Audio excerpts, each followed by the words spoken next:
Okay. So, Dr. Newdred, how are things in your neck of the woods? Hello, Bill. Thank you so much for inviting me. Yeah, it's good. World is changing so fast, and AI is moving far ahead than the world.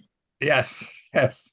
Uh, as I was mentioning to Lisa and just a little while ago, I started planning for um, um, this discussion. I wasn't thinking necessarily of doing it today, but in the near future, I started planning this about a week ago, and already so much has changed in just this one week that I pulled it forward for that reason, and hopefully I really feel most of you will find it very interesting.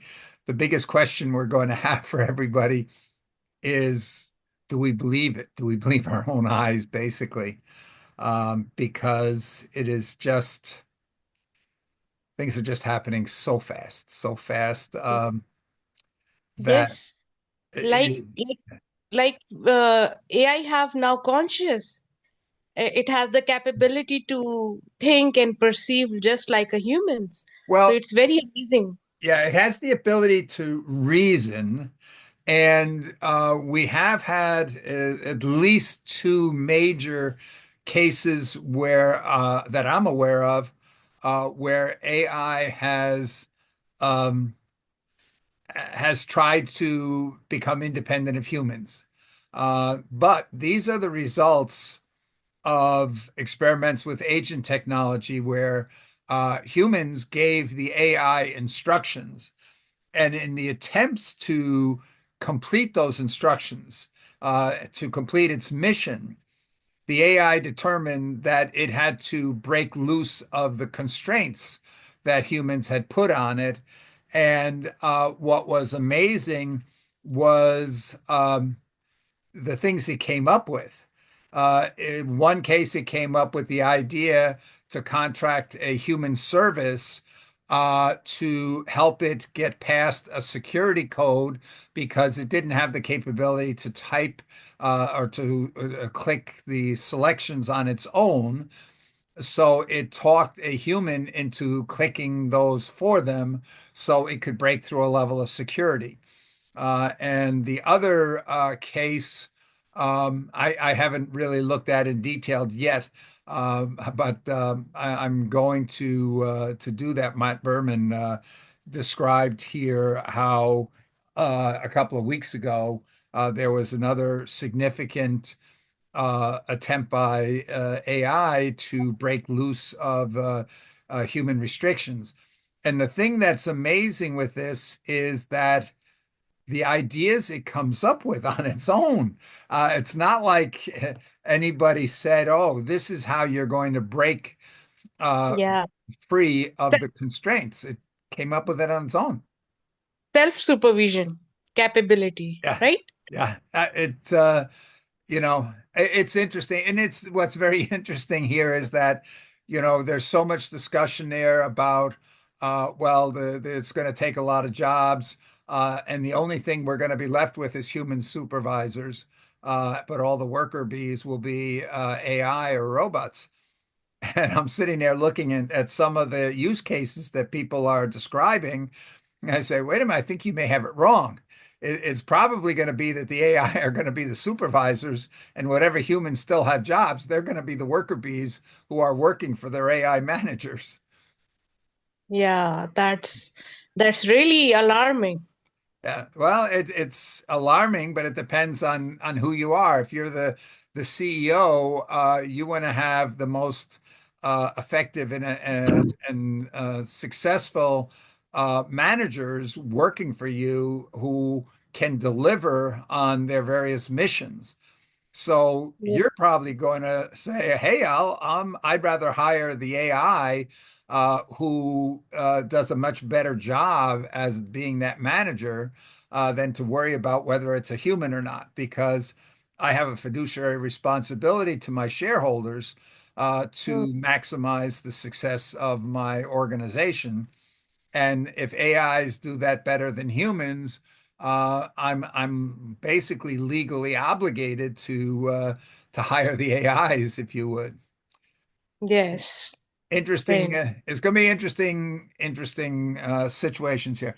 Okay, we're just 2 minutes more. We'll wait, and then we'll get started here because we are recording.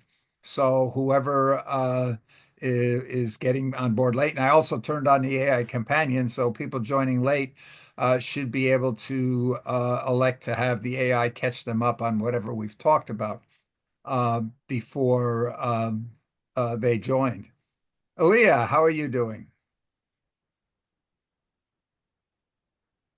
Hi, I'm good, thanks. How are you? Good, very good. Glad to have you with us today. Thank you. And I see some new names here that haven't been with us before, so I hope you'll find the session interesting. The last few sessions that we've had have been, to a certain degree, demonstrations of capabilities of what we could do with AI from certain perspectives, but primarily from the perspective of education. How can I learn anything super fast? How can we create knowledge base about anything, you name it? And towards the end of this session, I'm going to take a few minutes to go in and demonstrate some of the um, really quite advanced software things that we probably didn't imagine were doable. And so I'll try to do live demonstration of that. Okay, I see it's now 10 after. So ding, I'm Bill Graham. I'm the president of the Rotary Dare to Be Great Global eClub, and I declare this meeting on 25 January 2025 to be open. The topic for today's meeting is really to take a look at the year we're currently in. AI has evolved so fast. I would say more in the last 2 months than at any time prior to that. And for many of you who have seen a lot of advances, maybe last year, early last year, the end of the year before, are saying, wow, look at what all this can do. But we really haven't seen, there's only a couple of percent of the world population that really are into AI or know what AI is capable of today and what it's likely to be capable of in just a very short time. So what we want to take a look at now is given how fast AI is evolving, uh, where we likely to be in just a matter of months, not even years anymore, or at least where are we likely to be, for example, at the end of 2025, and what is probably even going to happen in the 2026, let's say, or in the shortly after the end of 2025. So one of the things that I did is I engaged AI to do an analysis for me to pretend it's December 31st, 2025, and look back and say, well, what happened in 2025? And to say, and to look and see what's the most transformative thing that's going to change all our lives, literally all our lives, not just those of us who are following AI and watching what's going on here, but everybody, everybody out there that's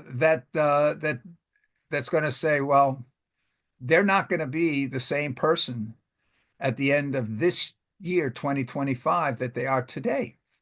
And why? What caused that? So that's one of the things that the key topic I envisioned for today's meeting. Any thoughts? Anybody want to add to that or have any specific points you'd like us to bring up during this discussion. And I really hope it's going to be a discussion. I'll show some crazy stuff, but I'm going to be asking a lot of questions, and I'm going to be looking for Well, your this is input. yeah, Bill. This is Naeem Syed. Yes. So my only comment on this is that AI is a tool, and this will be used the way we perceive we want it to use. And there'll be some recipients of these tools, and there'll be some implementers of these tools.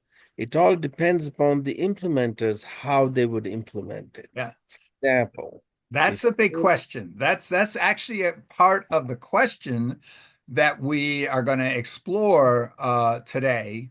Uh, correct, is um, well, actually, here we're going to hear from some folks on sure. that very issue of to what degree we're talking about AI as tools, or we're talking about it as something else. Correct. So, well, it is a tool in a sense that it is something growing up. When I was an engineering student, somebody brought in a calculator. I was told, no, no, no, no, you cannot use that because you still need to use the sliding rule. Okay, great. I'm, what good is that going to do? Oh, you cannot do the algorithms on it. Look where it has brought us. Yes. So this is exactly a tool that can bring us. Now we can use it in a negative manner, or we can just curtail it and control it and try not to give it to everybody. Trying to, that is the piece. I'm not talking about as a tool in a sense that we see it. Hmm. It is a tool. I'm an educationist. If I'm using AI to enhance education, that's the right use of AI. Hmm.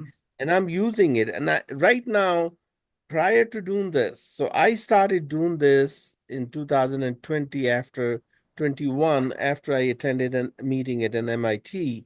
And I was able to figure out, okay, I can create some algorithms. It wasn't as robust as it is now, but I'm able to piggyback on it now, and I can do that. Bringing in teaching only 50 students at a time, now I can teach 5,000 students at a time. That's what AI does. That's what Yes. is my capabilities, my my knowledge and AI's capabilities. How am I going to use it? And I think the focus of these discussions, these are all very educated people I can see here. I think we should impart information to them. Say, listen, you are a technologist. Try to do this so you can exasperate your whatever that you're doing from scale from 1 to 1,000. And I think I'm all for it. And I appreciate you putting this group together.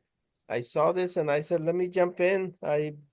I'm grading some courses, might as well watch it as well. And Yeah. by the way, when I grade my courses, I always use AI now because it helps me support whether my comments are correct or not. Yeah. One of the things that I think here that will be a very interesting question, uh, probably will be a question before the end of this year, but whether we will see the full impact of it is going to be here. But that is to whether there's any need for teaching at all anymore.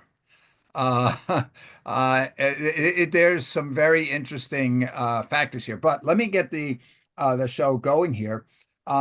As I said, I had AI do a perspective looking back from December 31st, 2025, at what are the developments that were most likely to happen uh, during 2025 that would be the most transformational for society. What are the things that would have the biggest impact on society in 2025? So, but to get this started, I think we need to look at the end of 2024 and say, okay, what is it here that basic functionality that AI could not do for us, or what could it do, and what could it not do at the end of 2024? So please, I would like your input to your thoughts on what were really critical things that AI could not do as of the end of 24. Yes, Dr. Nugent. At the end of 2024, AI has the capability to be a companion like foundation models were there, and we have a conversational models were there, and we get some good quality of generative AI like Sora is there. And now there are some other good models like DeepSeek, which is far better than GPT-4. So these are some of the contributions which we can see that has been achieved by AI. But so far, there are some kind of hallucination that is present in these model, and sometimes its reasoning is not good. Like there might be some 5% or 10% error in their conversation. But I think by the end of 2025, these foundation models become more advanced, and the agents will connect with one another through agentic AI. So that's my thoughts. Yeah. Okay. So we have a lot of capabilities and we have hallucinations. Although on the latest models, the hallucinations are incredibly reduced, not because the models themselves don't hallucinate, but we've realized that if we don't define a context, hallucinations are normal. And I always use the example if I was to go out to Times Square in the middle of New York City and just ask random passerbyers of how they would do a lung transplantation, I'm going to get a lot of garbage responses. And most people are going to say, I have no idea and go by, but you're going to get a couple of crazy people who are going to imagine what they might do on that. And that's really the source of the hallucinations for the most part in AI is that we haven't defined a context. So, for example, to say, hey, only give me the responses of highly qualified surgeons who have in the past performed lung transplantations. So we've realized that a lot of the hallucinations are our own fault of not making sure that we're asking qualified sources in the first place, or that we have not said, here's how we want to make sure that the responses are validated and double checked or confirmed or whatever. But I think here I'm still not hearing one of the really big things that I think is very frustrating or very critical to AI being truly transformational in society that I was looking for. So please, more input. Hello, Will. Yes, This hi. is Mohammed Zubair. So, I want to just include a few of things, as you mentioned that what is coming up in 2025 and what was in 2024. So here I want to highlight two of the, you can say, the greater aspects of AI. I Till now everyone has discussed the functionality and operational part of AI. But there are two aspects. One is the security aspects of the AI as well as the privacy, governance, and laws of the AI as well. So in 2024, the laws were introduced regarding the AI, especially if you see we have a law in Europe, which is Europe AI Act. We have been introduced with ISO 42,000, that is the AI management system. Saudi Arabia has their own authority, SADAYA, Saudi Arabia Data and AI Authority. So what's coming up next in 2025 is that there will be organization who will be facing up a lot of difficulties and challenging situation where they have to comply with AI laws. Being a consultant, a security consultant, and AI consultant myself is really seeing a challenge coming in the future where the organization will have to comply with the AI law, especially the one where we have European laws, because you know that GDPR is already there. So it will be a mix of a thing, like one end you will have the GDPR for the data security in case if there is some PII data that has been generated or processed by AI. You know that in the presence of agentic AI agent, automation agents, if those agents are you can say processing the PII data of European citizens, then it will be a mix of GDPR plus AI Act. So we need to see the concern that in 2025 might be there will be the security privacy aspect will be coming in AI. Security aspect, it's already there. It has been used, AI has been used by the attacker as well to launch the attacks on the organization, creating DDoS bots and all those stuff.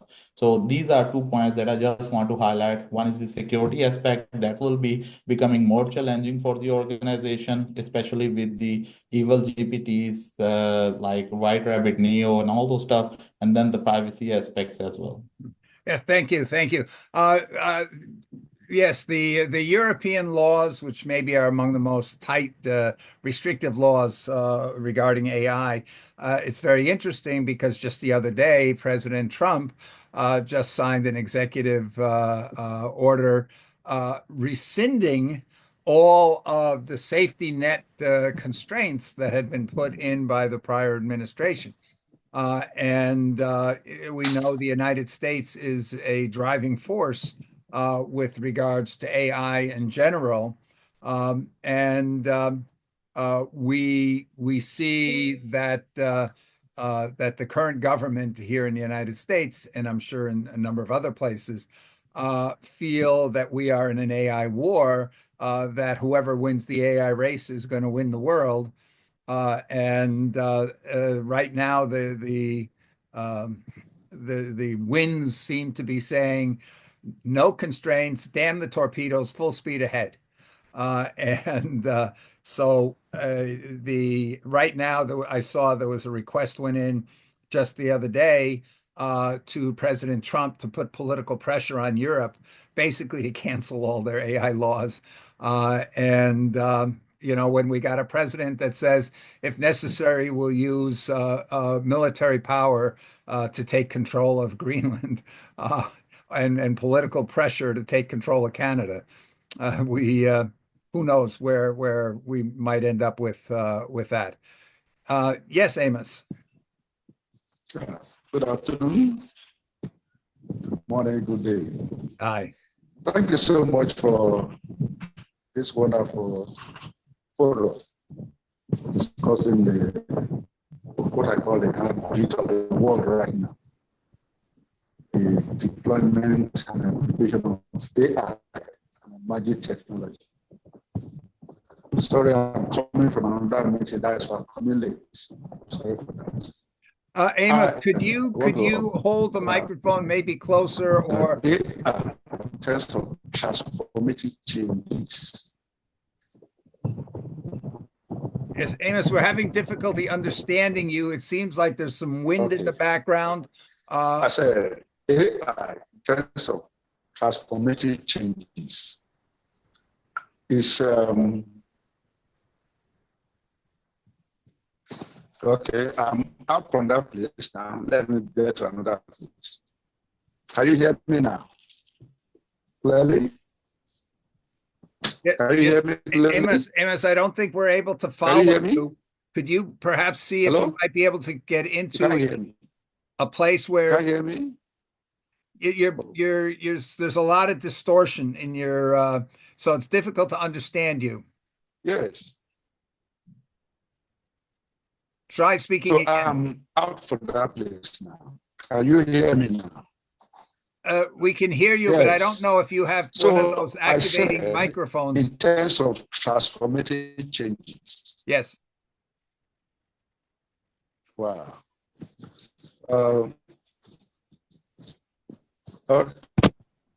I said, in terms of transformative changes, can you hear me now? I Can you would hear say me? if you could try to Oh. connect back a little Yes, later. it Maybe is. we can hear you better. But right now, I don't. I think it's Okay. not clear enough. Could you write into the chat your main point, and maybe we'll be Okay. able to. Oh, it's okay. I'll do that. Okay, thank you. Thank you. Yes, Thank Dr. you. Nudrat. Yeah. Okay, another thing that has made 2024 better than previous years is that the multi-modular capability of foundation models and other AI models.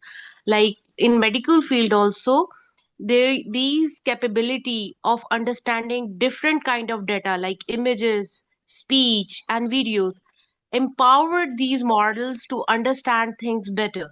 In pathology also, the images can be transformed into text based on previous records data.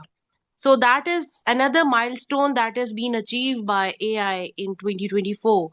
And there is a disruption that is caused by AI like deep fakes and fake news. So these things also uh, made possible to make more algorithm that is powerful enough to detect these forensics and have the capability to understand it. So that is my understanding. No, thank you. Thank you. That's I think, a very important point that by the end of 2024, we saw that we were able to converse, that AI had the ability to converse with us, talk to us in natural language about almost anything. And we had the ability to define the context of what we wanted to talk to it about. But it also had the capability to see, had the capability to hear, so that we could talk to it about things that could be seen on the camera, talk to it about videos, and we could even uh, talk to it about what's on our screen, because it could see our screen to know what we were doing at the same time. And we could talk to it, or we could write text to it. We could do either of those, and it's getting close to the key thing I'm really looking for right now. Niam, please.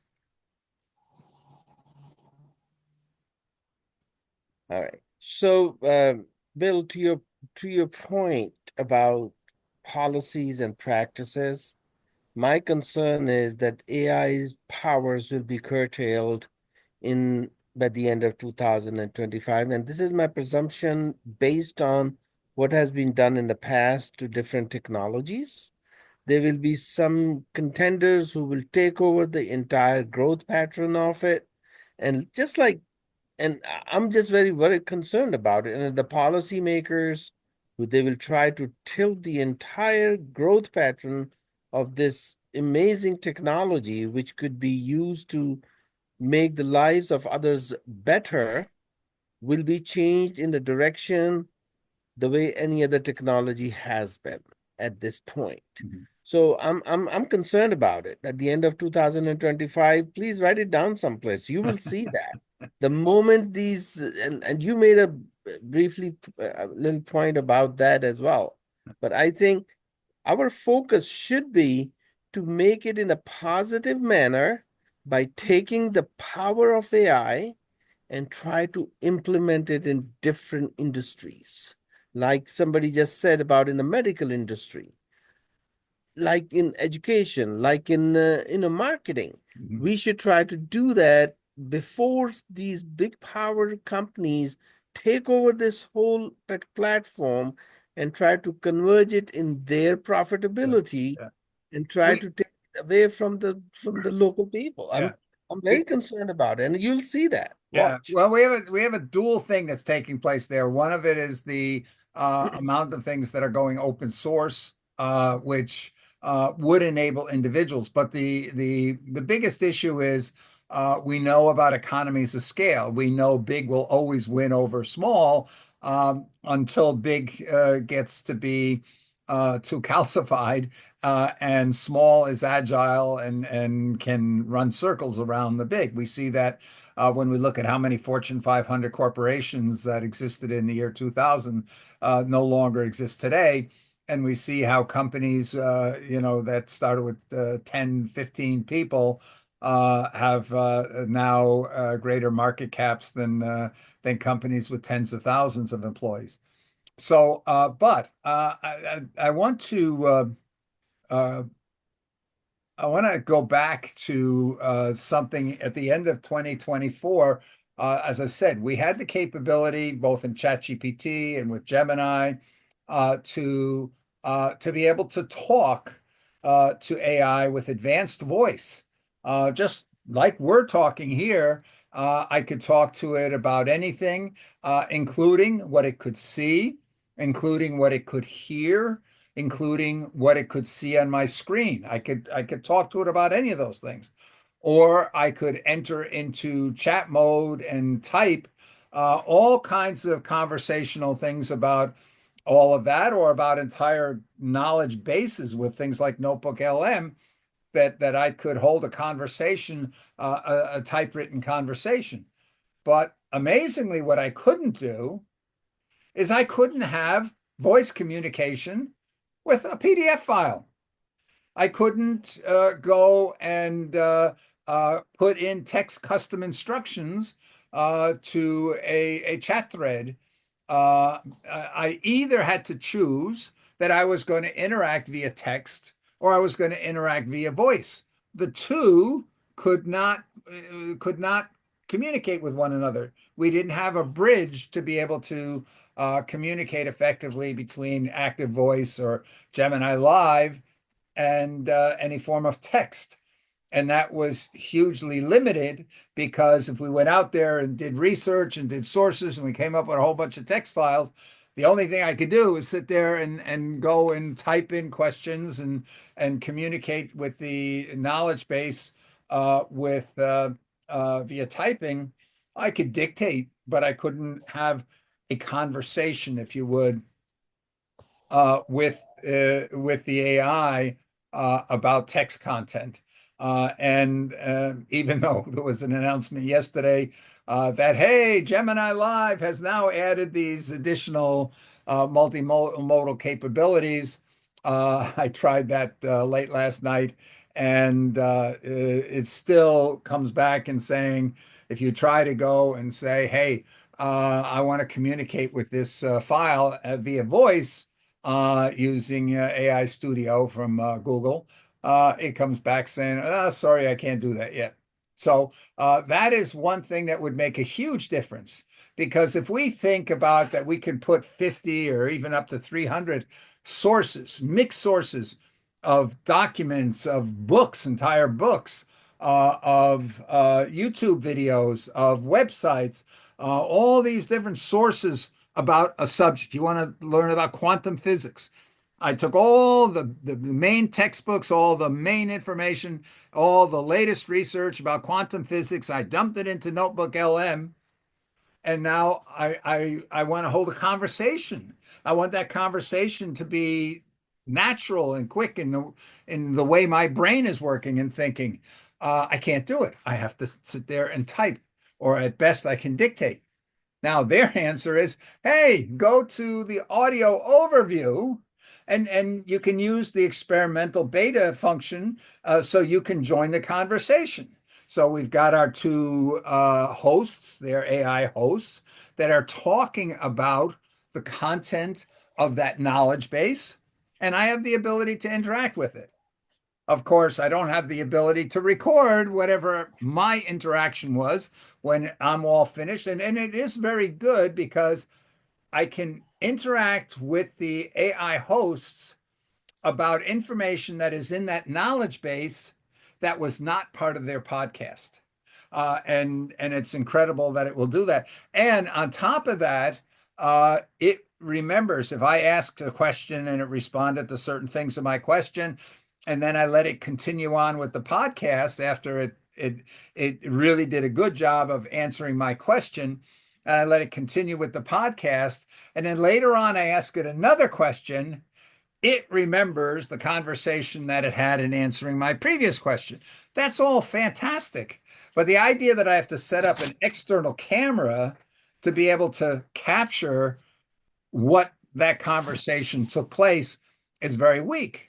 So Notebook LM in the middle has this chat function, so I can talk to the knowledge base, or I can talk to AI about the content of the knowledge base, but I can't do that via voice. Very frustrating. If I go over to ChatGPT, I can go into advanced voice mode. I can turn my camera on. I can turn my screen sharing on. I can load images. I can do all these things. What I can't do is I can't talk to it about a book. I can't talk to it about a text file. And we know today custom instructions, in many cases, effective constructions might be multiple pages long. Now, right now it says, okay, just have your AI make a video, an audio recording and play the audio recording as part of your conversation with the AI. This is not something that's conducive. That people's grandmothers are not going to be able to use this AI effectively. At least most grandmothers won't be able to. So that would be something that would have a major impact if they would just make it possible that I could now have my voice conversation with the AI, that knowledge base of whatever the sources are that's truly multimodal. So that's a key thing. Now, there's another piece to this, and I am going to share my screen. And let me find here. I'm going to play something for you. And this is the result of how AI, how Notebook LM podcast reacted to some of the information I found about the projections for 2025. So this is only about 10 and a half, 11 minutes, let's say 11 minutes. So I think it's worthwhile. So let me just play this for you. Okay, so we're diving into some pretty fascinating stuff today. Um, Can everybody hear a that? whole pile of articles and book excerpts all about how AI took over the world, basically. In here. It all went down in 2025. Yeah, 2025. Which is wild because AI at the start of 2025 was already doing some pretty incredible things. Oh, yeah. But it wasn't like it was everywhere yet. You know what I mean? Yeah. It wasn't this completely essential part of life. So the big question is what happened? What were those key moments that tipped the scales and suddenly made AI indispensable? You know what's really interesting is that when you look at these sources, they all seem to point to this idea of accessibility more than some massive leap forward in AI's actual intelligence. Like it was less about AI getting smarter and more about it finally figuring out how to meet us humans where we were. Okay, so let's unpack that a little bit. Yeah. I'm looking at some accounts from late 2024, and it seems like people were getting pretty frustrated with AI back then. What was the issue? What was going on? Well, think about it like this. At the end of 2024, AI was amazing at either text or our voice, but it couldn't really handle both at the same time. Huh. Yeah. Okay, so like I could ask my AI to summarize a news article, but I couldn't have a back and forth conversation with it about, the implications of what I just read. Yeah, exactly. It was like this weird disconnect. And it was a huge roadblock. I can imagine. Think about trying to explain, a complicated legal contract to your smart speaker. Oh gosh. And it just sits there, like useless. Right. And that's where 2025 comes in with a bang. The breakthrough was multimodal interfaces. Suddenly we could blend voice and text seamlessly, and AI interactions became so much more natural, Wow. intuitive. So you're saying I could upload like a whole textbook Yeah. and actually talk to my AI about it? Like, hey, AI, summarize chapter 3 for me, and then let's discuss the key takeaways. Yeah, precisely. And the thing is, this wasn't about the AI suddenly becoming some super genius. Its intelligence hadn't actually changed that much, but the way we interacted with it had undergone a complete revolution. No more clunky typing or those limited voice commands. It was like AI had finally learned to speak our language, literally and figuratively. Wow. Yeah. And the sources really highlight how that one changed those multimodal interfaces, just opened up a whole universe of possibilities. I mean, imagine a student on the bus prepping for an exam just by chatting with their AI about the textbook. That's amazing. Oh, absolutely. Yeah, It no. totally transformed things. Mhm. Research became faster, Yeah. learning became more engaging, and even those everyday tasks like planning a trip or cooking a meal became so much easier because you could just talk to your AI assistant throughout the process. Makes sense. Okay, so that's one huge change. But there's this other theme that keeps popping up in these accounts. The idea of AI becoming almost like a constant companion. Yeah, right. And this really goes hand in hand with that whole multimodal shift. I mean, but 2025 conversational AI wasn't just stuck on our phones or smart speakers anymore. It was everywhere, integrated into our cars, our watches, even our eyeglasses. Oh, wow. You could literally talk to your AI anytime, anywhere. So, like, picture this. You're out for a jog, Right. and you suddenly get this brilliant idea for a work project. Instead of having to stop and jot it down, you could just say, hey, AI, add this to my project notes, and then tell it your idea. Exactly. Or imagine you're at a party and you're struggling to remember someone's name. Oh, been there. You could discreetly ask your AI and it would just whisper the answer in your ear. That's incredible. It's like having a super-powered personal assistant with you 24/7. Right. I see where this is going. All of a sudden, AI isn't just a tool. It's practically an extension of ourselves. And that's exactly what happened. And because it was all voice-driven, there was basically no learning curve. Your grandma could use it just as easily as some tech-savvy teenager. Right. It was AI for everyone. So that's what really drove that huge adoption in 2025. Mhm. It wasn't that AI itself got dramatically smarter, but it became so easy and so natural to use that everyone jumped on board. Exactly. Okay, so we've got AI that can understand us better than ever. It's with us everywhere we go. But I have a feeling this is just the beginning. You are absolutely right. This was just the tip of the iceberg. AI was about to get a whole lot more proactive. Okay, so AI was insanely accessible in 2025, but could it actually do anything? Or was it still mostly just like chatbots and virtual assistants? That's a great question, and it actually leads perfectly into the next big development. See, for all its amazing conversational abilities, AI in early 2025 was still pretty passive. It could, give you information, make suggestions, even crack a joke or two, but it couldn't really interact with the digital world in any meaningful way. So it's like having this brilliant friend who's full of great ideas, but never actually lifts a finger to help with the dishes. Exactly. And the sources are full of people complaining about this limitation. I mean, imagine telling your AI, hey, can you open that document about the Mars mission? Right. And it just stares back at you blankly. All potential, no action. Exactly. So how do we bridge that gap? The key innovation here was something called single-step task execution. Basically, AI was finally able to translate simple voice commands into concrete actions. Open that file, send this email, play some jazz music, that kind of stuff. So it went from being a chatty companion to more of a digital butler, taking care of all those little tasks that used to eat up so much of our time. Exactly. And while that might seem kind of minor on the surface, the impact was huge. Think about how much time we all wasted clicking through menus, searching for files, just fiddling with our devices. Yeah. AI essentially took over all that mental clutter and it freed up our cognitive bandwidth for more important things. That makes sense.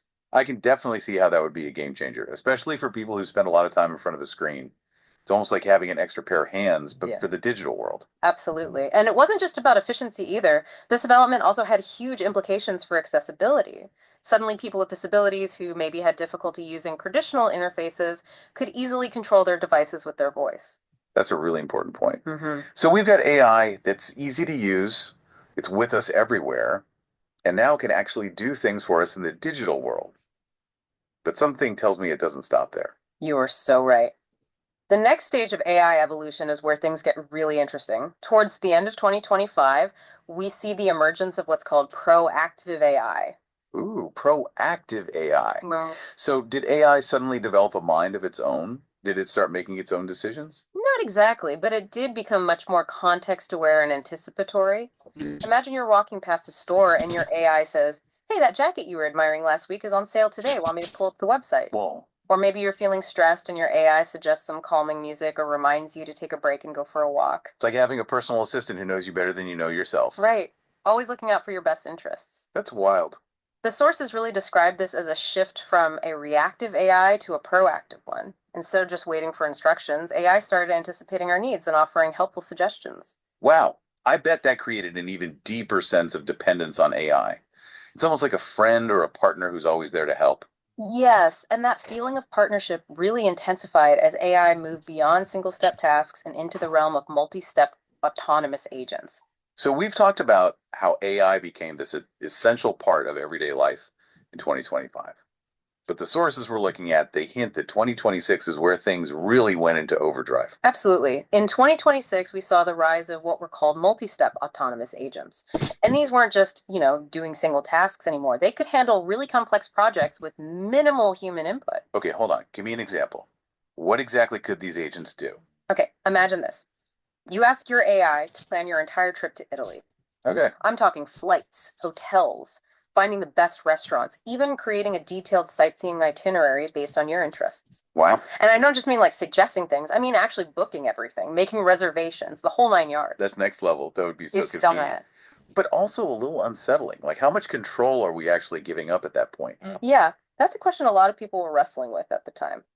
And it wasn't just about travel planning. The sources talk about architects using AI agents to design entire buildings, from the initial concept to navigating building codes and securing permits. Really? Marketers could have AI agents develop entire marketing campaigns, like crafting the messaging, analyzing data, optimizing ad spend. So these agents were like super powered project managers, Yeah. capable of handling these incredibly complex tasks that would take in a team of humans weeks or even months to complete. Exactly. And they could do it way faster and often with better results. One of the sources mentions this lawyer who used an AI agent to research this super complex legal case.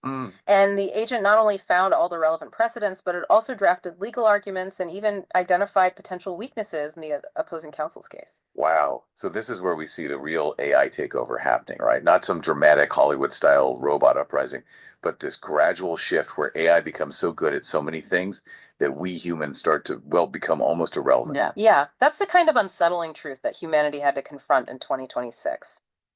See, initially people thought, okay, AI will handle all the repetitive, mundane tasks, and humans will focus on jobs that require creativity, empathy, complex problem solving. Yeah. The things that make us uniquely human. Right, right. But as AI kept evolving, it became pretty clear that those assumptions were wrong.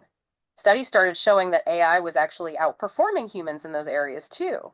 AI was composing award-winning music, writing best-selling novels, creating incredible art, even providing therapy that was rated more effective than human therapists. So basically, we were being outdone by AI in every field. What happened next? Well, that's kind of where the sources we have, they leave off. But the implications are pretty clear. If AI can truly do everything better than us, what does that mean for the future of humanity?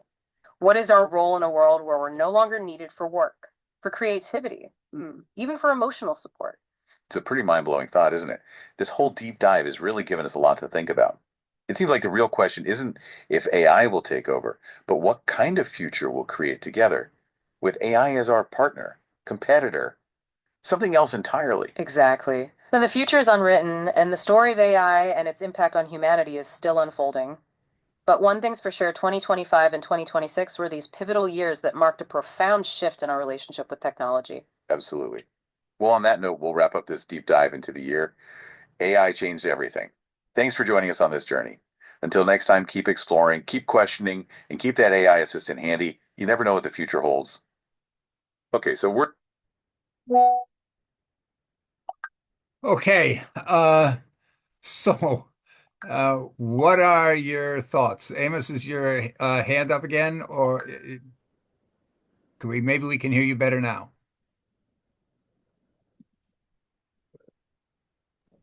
Yeah. Okay, Dr. Nudat. Okay, This is my Marshall.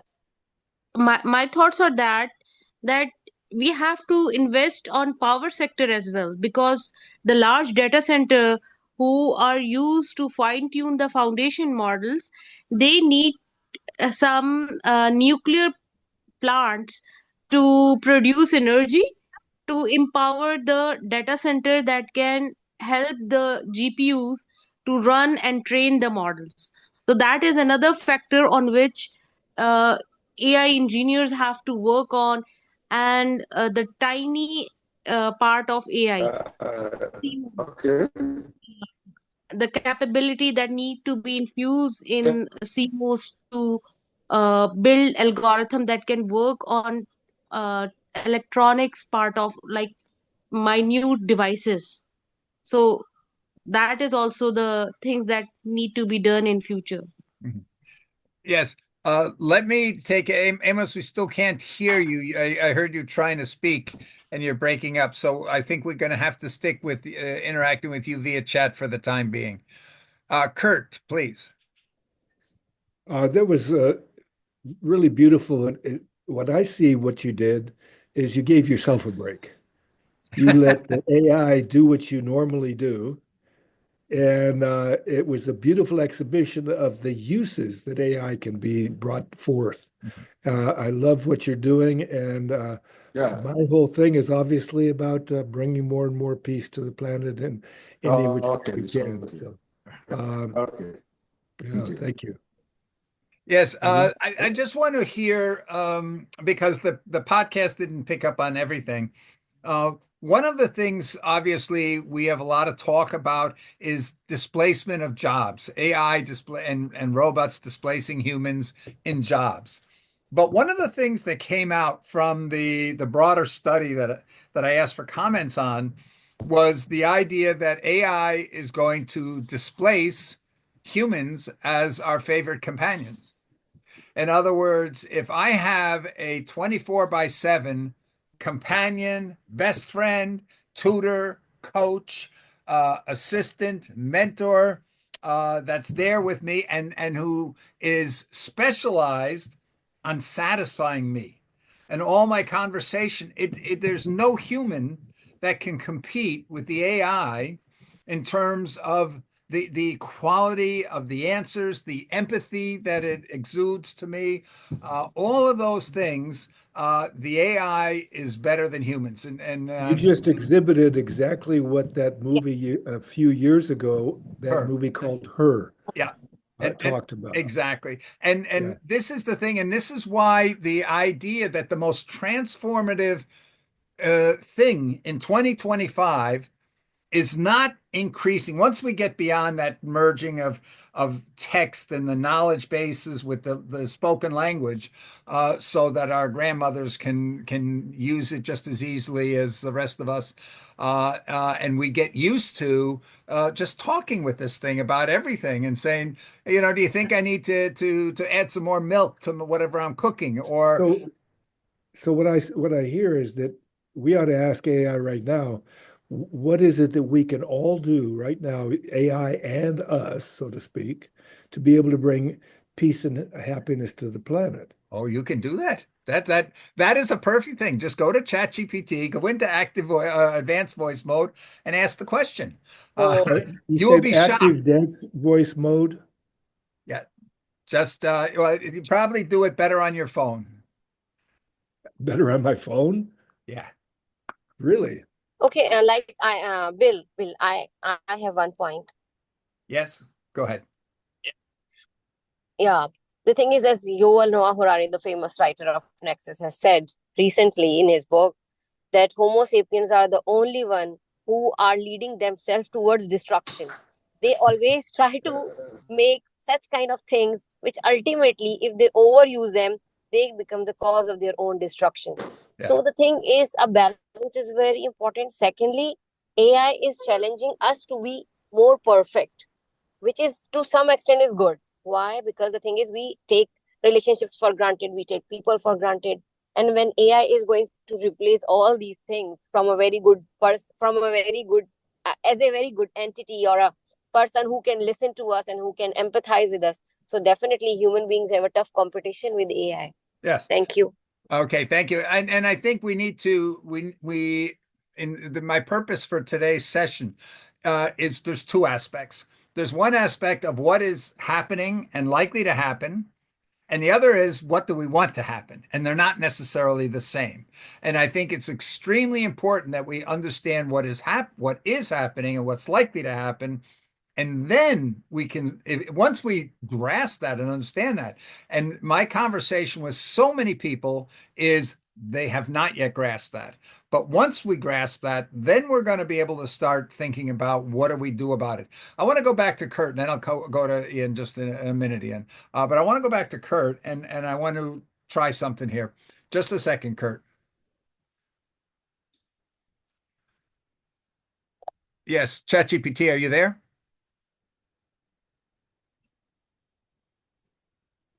Are you there, ChatGPT?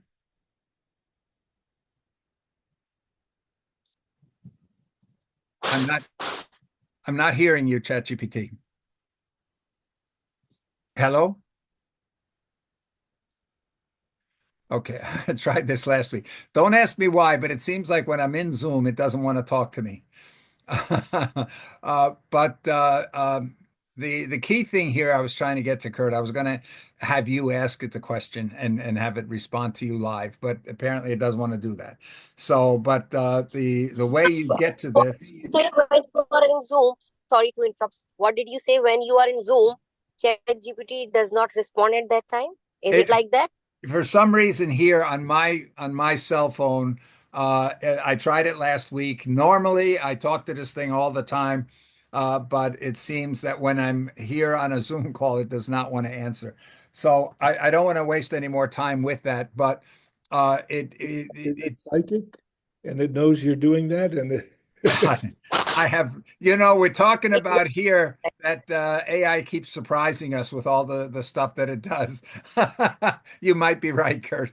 At any rate, but I want to bring up a second thing. That was the one thing here that if this thing is able to, we're just able to talk to it about everything. I just put it on my dashboard when I'm driving, and I can talk to it about everything. I can just hold a conversation with it and say, where's the next rest stop that I can stop at to change drivers, or I can ask for where's the next McDonald's to stop and use their bathroom.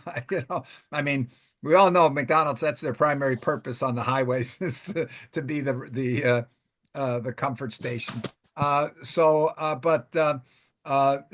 once we get there, that means your grandmother is going to be able to start talking to it. People will start using it for maps and they'll start using it for searches, the answers to questions. I ask it a question that I would normally ask Google search maybe, and it gives me answers similar to what Perplexity, let's say, can do. But we're going to see that we're going to have a single voice interaction that can answer anything. And so I can ask it here, hey, I'm on my way. That kid on the school bus, hopefully with his earplugs in, can say, summarize for me. I'm going to class and I have to give a book report on Moby Dick. Summarize for me the main points of the book. What was the author trying to get us to think about? Whatever. So that's one thing. And once people start to realize, hey, I can talk to this thing about anything. I can ask, what's my best strategy for asking my boss for a raise?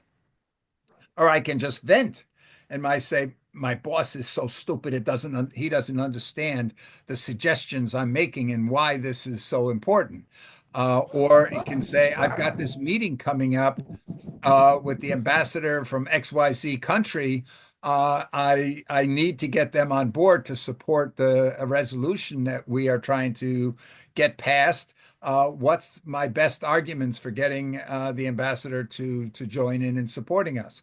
So it could be anything, or the pitch for your new startup, the pitch to a potential investor, and you're just talking to it. But the nice thing about it, if you do that in ChatGPT, it will give you a written transcript of your conversation that you had. And surprisingly, you can now take that conversation and you can load that into something like Notebook LM, and now you can talk to it about the how good was your conversation? Did you ask meaningful questions? Did you really apply critical thinking at the appropriate times in the conversation you were having with ChatGPT? It, it gets to be wild things. Notebook LM, it will create these incredible podcasts. What I didn't know until somebody gave me an example they did last night is that they had a book. They loaded it in a book and then they said to the podcast, okay, this is an interview. One of you is the author of the book. You pretend to be the author of the book. And the podcast came up that that it was the one person on the podcast was interviewing the other person who was the author of the book. What were you thinking when you wrote that, and why did you write that? It's the things that people can come up with are amazing. But So we could create a podcast for distribution on whatever platforms we choose yes, that will Yes, have I AI think answering so. questions and interviewing us. Because I know you gave me that interesting display of research on the internet. It does the research about Kurt Kruger and then made a podcast about discussing this guy, Kurt Kruger. And it was a trip and a half. Uh, yeah. that's amazing. Now, I did that at a time when Google Deep Research I didn't know how to use that at that time, or was not available. In the meantime, I'm going to show you at the end of this call, I'm going to show you the latest research capabilities that you can now do, that you can combine with the knowledge base of Notebook LM.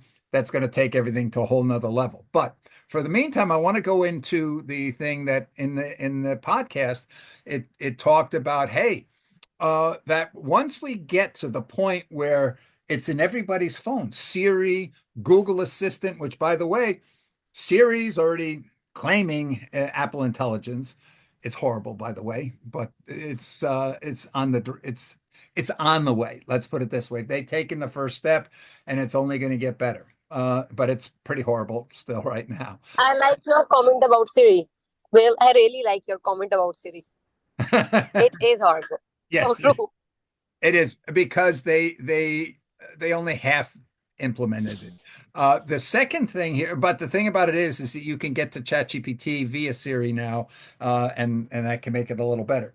But uh, just yesterday, it was either yesterday or the day before, Samsung introduced the S25, and the event introducing S25. Google was there, and they are making advanced Gemini with incredible multimodal capabilities available in the S25 and also in the Pixel 9, the latest Pixel phone. In other words, the phones that have the capability of edge processing, in other words, doing a lot of the processing right within the phone, uh, they have done that. So this step to make the most powerful aspects that you have of advanced voice and all of that being the natural communication mechanism to communicate with your smartphone is on the way. That is totally on the way, and that's just fresh off the presses either yesterday or the day before at the Samsung unveiling event. So just hold on tight because we're going to see the generation of phones released this year are going to have this, and that's putting that capability in the hands of everybody. And we've got the Google eyeglasses, which match what Meta is doing with the Ray-Ban glasses, so that you can actually have your glasses be your interface to the world, to the internet, to the AI. And so potentially you're out there jogging alone in the park at night. And once initially, you're going to be able to ask your phone or your eyeglasses, do you see anything suspicious I might need to worry about uh, while I'm jogging here? Now that's stage that we're going into, but before the end of this year, we're going to see that the AI will be constantly observing. In other words, all these um, devices and sensors, all the sensors out there, whether it's the camera as a sensor or audio or whatever, when they detect something, because they're going to be watching all the time, and when they detect anything, they're going to say, "Hey, watch out! There's a suspicious looking character up ahead. Do you want me to do anything?" So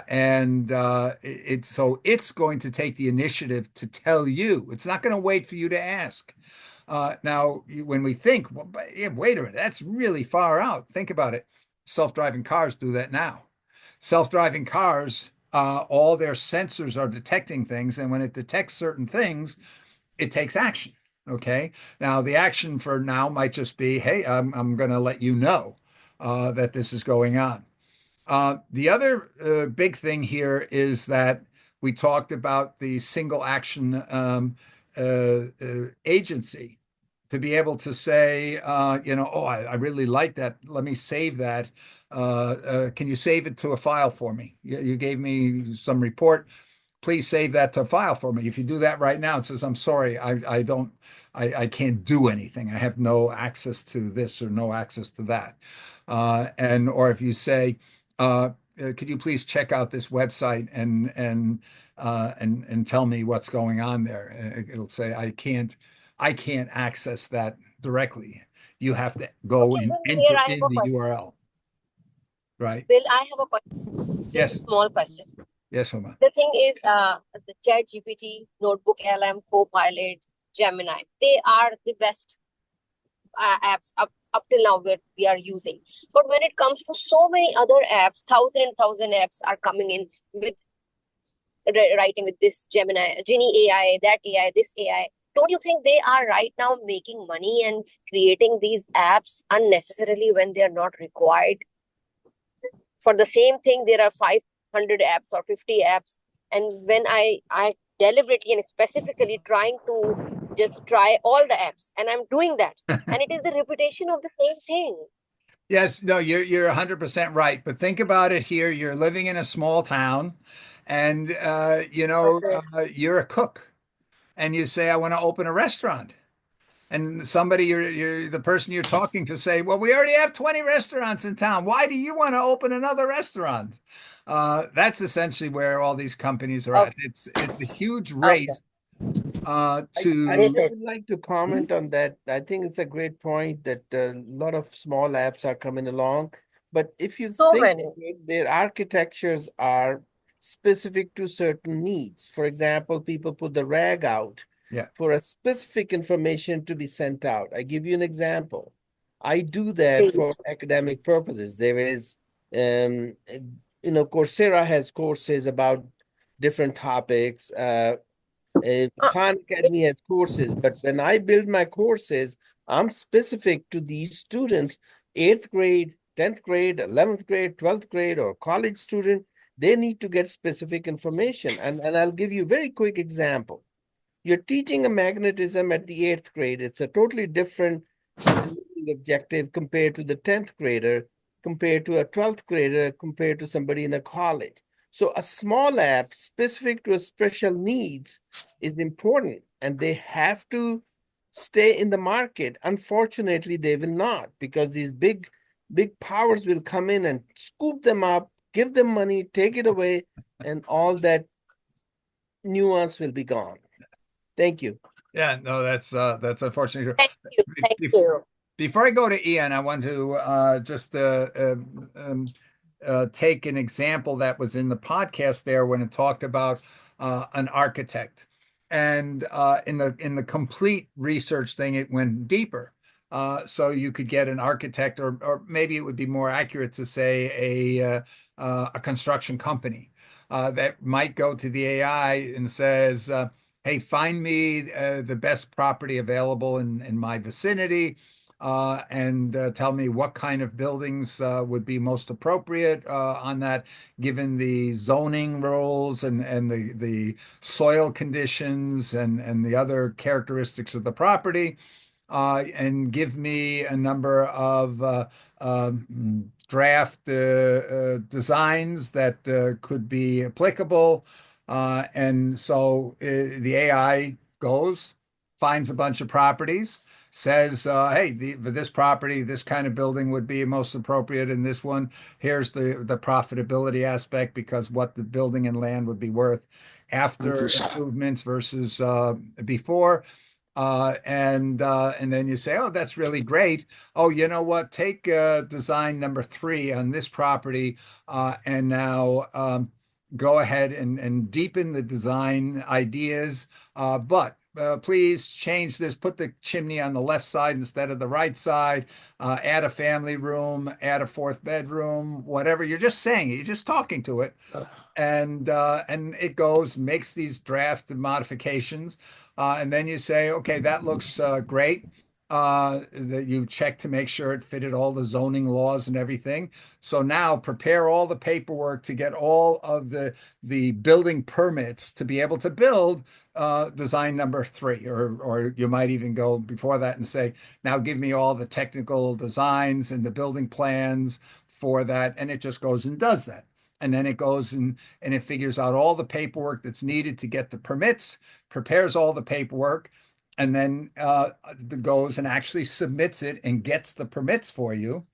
And then you turn around and say, now go and find me the appropriate subcontractors, and issue requests for proposals to potential subcontractors, negotiate the best deals with the most reputable subcontractors, develop the legal contracts for the work to be done, and assign the contracts out. Put together the plan, the schedule for all the construction work, and then each step of the way, it's showing you, hey, I got this. Is that okay? Should I go ahead? You say yes. It goes ahead and does that, and now you say go ahead and supervise the construction, and bringing in and scheduling the inspectors for each level when the foundation's finished, when the first floor is finished, when whatever electrical, plumbing, go ahead and schedule in the inspectors, keep everything on track. Let me know if anything is getting off track, anything is getting into cost overruns. Let me know about those things. And then after the house is all, or the building is all built, I want you to put together the marketing plan to be able to get the renters or the buyers, put together the plan, go out and do the advertising for this, put it on all the appropriate websites, and then get the prospects, and then establish contact with the prospects, walk them through the sales process, and get me a sale. So literally all of that. Now, I had that in there in 2026, starting into that kind of thing. And what does OpenAI do the other day? They release Operator for the people who have the pro accounts. What does Operator do? Operator does exactly that. It enables you to have multi-step agency where you just give it the goal and they go do it. So is it perfect? No, but it's a year ahead of schedule. So not to be outdone, what does Google do? They release Gemini 2.0 chaining, so that now you can chain multiple AI actions together. So when we talk about, hey, come on, is that realistic? Are those timeframes 2025 for it to be in all the smartphones and in your Google, Amazon Alexa smart device and all that? Is that realistic? Well, guess what? Every one of those have announced it's coming within a couple of months. Then we turn around and look and say, well, how realistic is it that we're going to be getting agents? Well, they're already jumped the gun by a year, and so just imagine where we'll be with that by the end of the year.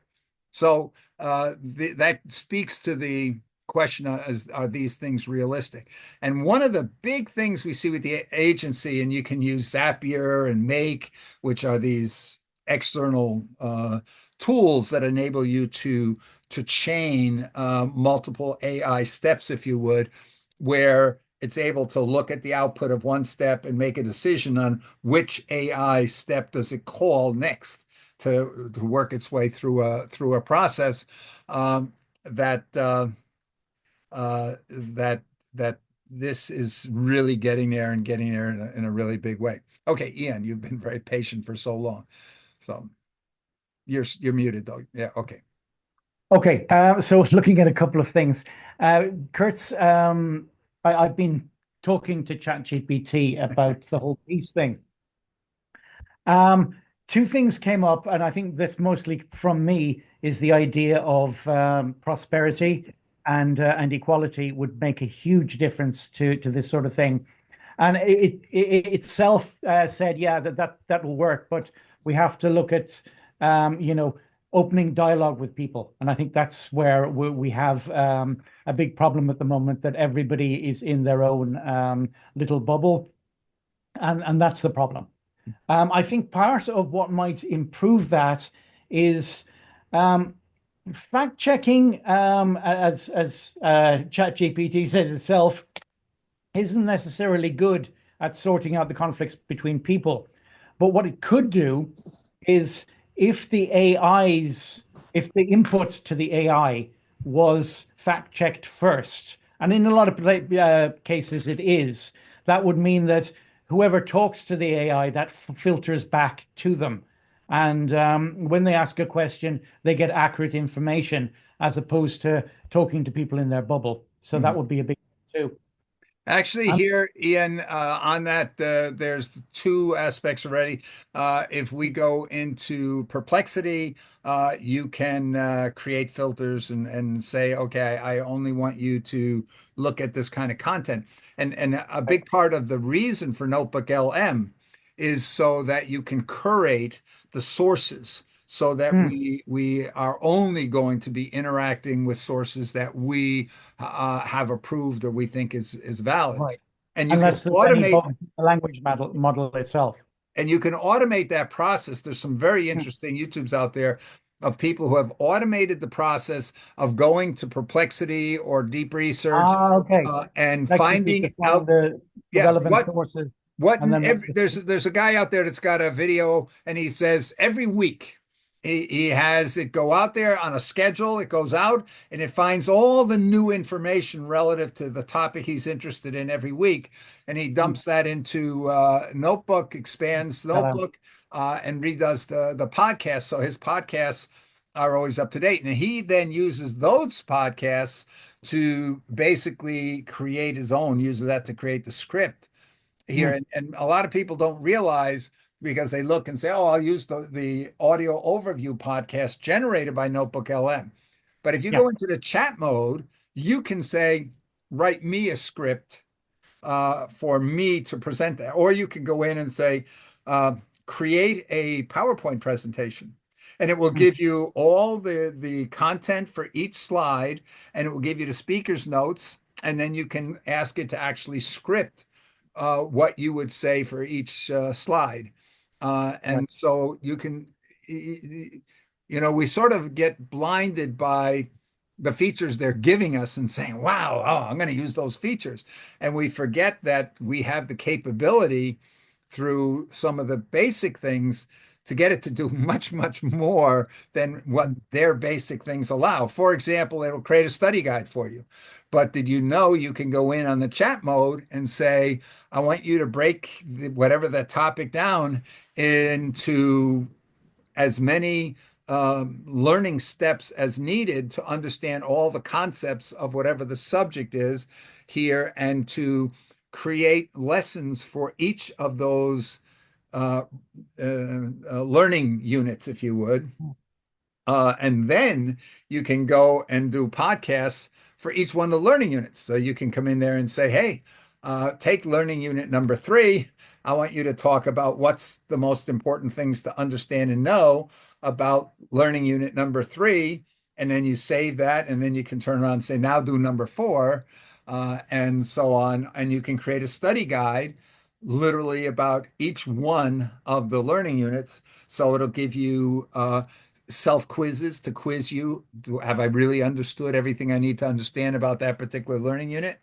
Uh, so anyway, lots of things like this that we don't necessarily think of. But go ahead, Ian. You wanted to continue. Okay. The last thing, you went through a whole process of a contractor putting together everything, all the legal requirements to put a building together. But you kind of have to think about that as the parallel processing that a human civilization goes through to produce these particular results. Will AI someday just replace that altogether? Probably. And you say, I want a house. Here it is, and it shows you the house. You say, it gives you three options. I'll take that one, and next week it's built. Yeah. Basically, I anticipate somebody's going to come along and create a website that you can go to and say, I want a house. Find me the appropriate land, and now show me the designs. So you're not the constructor, you're not the architect, you're the one who wants to live in the house, and you're Much, much. describing the house where you want it, and it does it all. It gets the permits, it arranges the contractors, it supervises the construction, it keeps everything within the costs, it does everything for you. And all you have to do is move in, and it will probably even arrange the moving company to help you move in, which will probably be robots by that time. Yes. So brave new Okay. world. Brave new world. Brave new world, indeed. Okay. So there was something else that I wanted to mention because of about it skips my mind now. Amos, we're gonna try again. Let's try again, Amos.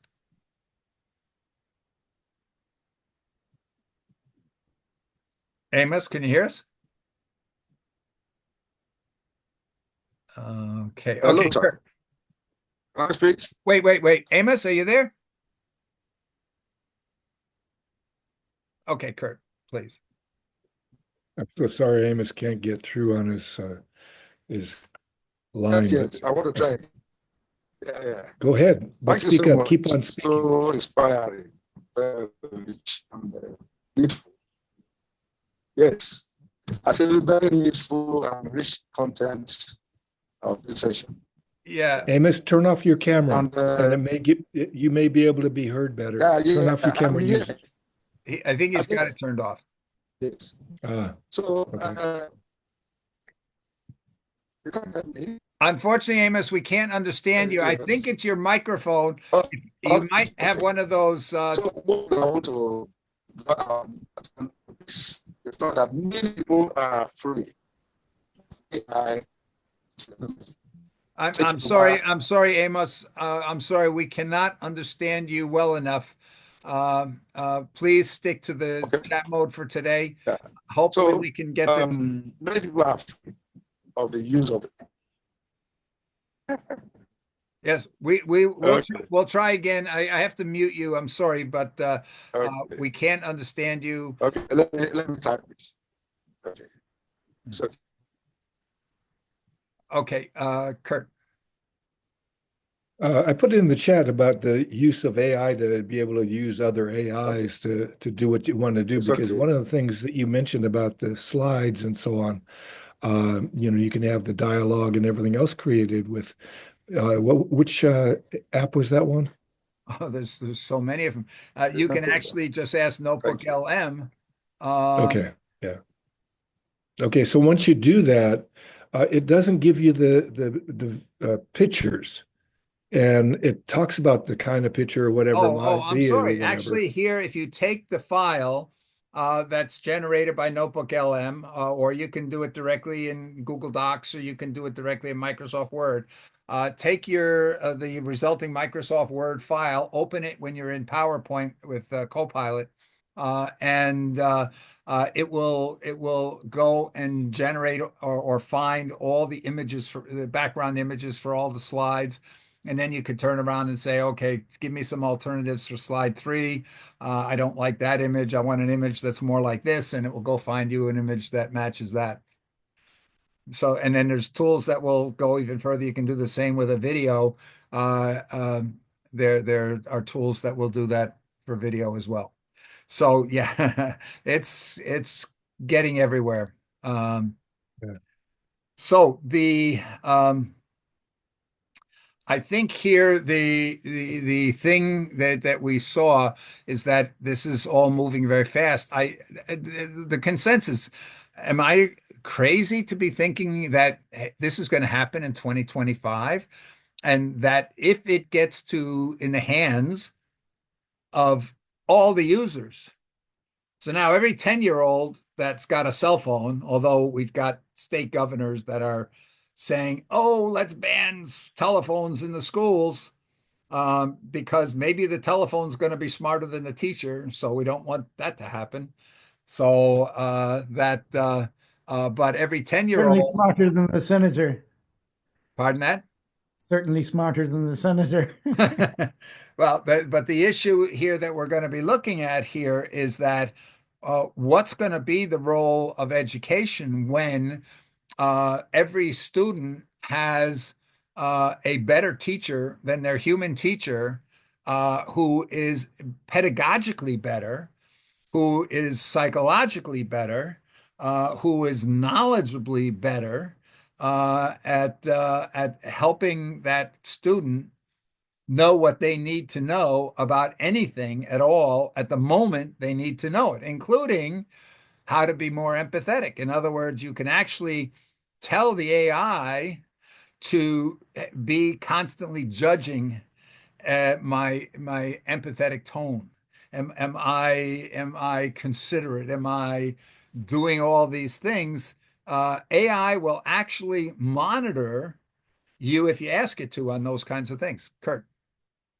I'm holding up my phone and I can't cuddle with it. I can't get a feeling of being present and dancing with it. I can't Okay. get to be able to have the real connection that everybody, just like ants or Keep any in other mind, though, animal, Kurt, we were likes. saying end of 2025. We're at the beginning of 25. End of That's what 2025. robots are for. Go take a look at the latest generation of robots from China. They do that big show So on the yeah. robots. So I do have a prediction for the end of 2025 in the academic, because that's what my vertical. Yep. I believe that the role of the teacher will change from a teacher to a facilitator. Yes.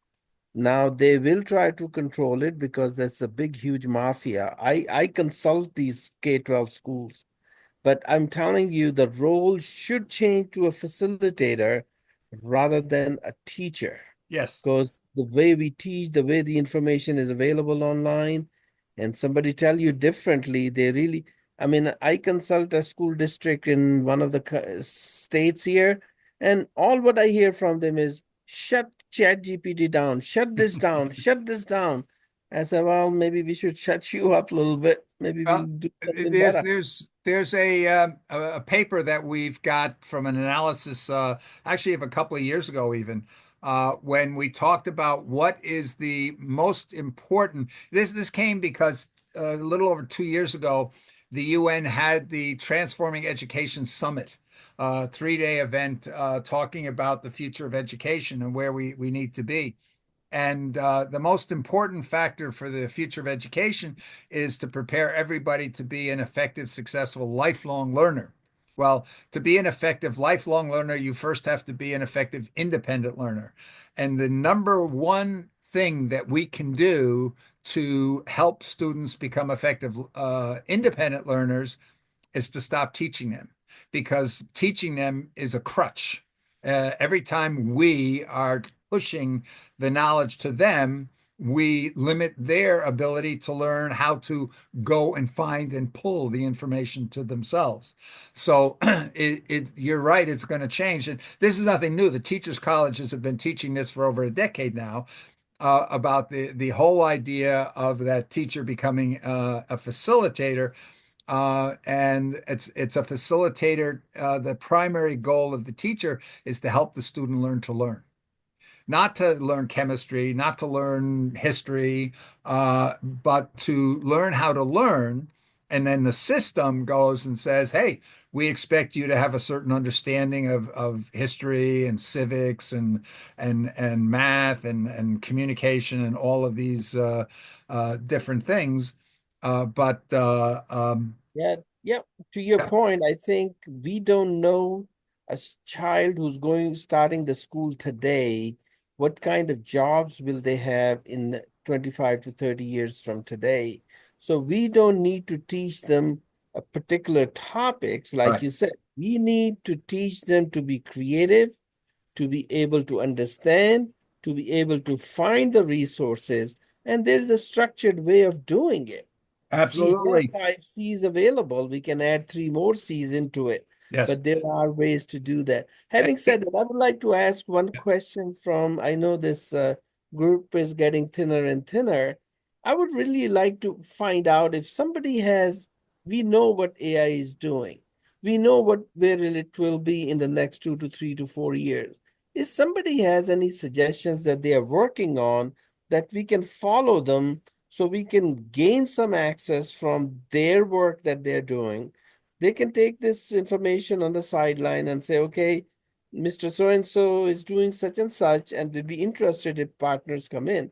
I have a great following in that area because I do this education to these third world countries for free, and thousands of students need that. If somebody's interested in coming, joining hands, more the merrier. But thank you for enlightened discussion today. Yeah, Naim, we actually have in our club an initiative that's aimed at demonstrating we can close the education gap in school districts or in schools, primary schools primarily, where at the fourth grade, where we have students where the nobody in the or the average in the school is less than 10% of kids at grade level by fourth grade. We know there's studies out there by a famous district attorney in California that the dropout rate for example, certain minority kids, when they don't complete high school, that there's a certain percentage, I think it's a 68% chance they're going to spend a year in prison before they're 30 years old. And if we take that down to show where kids at the fourth grade, their likelihood of being in a school district that where less than 50% of the kids complete high school in the US. We have school districts where less than 50% of the kids complete high school. So that we can predict that in certain primary schools, 1 out of every 3 boys entering first grade is destined to spend a year in prison before they're 30 years old. We actually have a proposal concept of how we can take schools that for the previous 10 years never got to even 10% of their students achieving grade level, that we can help them in 1 year boost to reach 70% of students at grade level in just 1 year.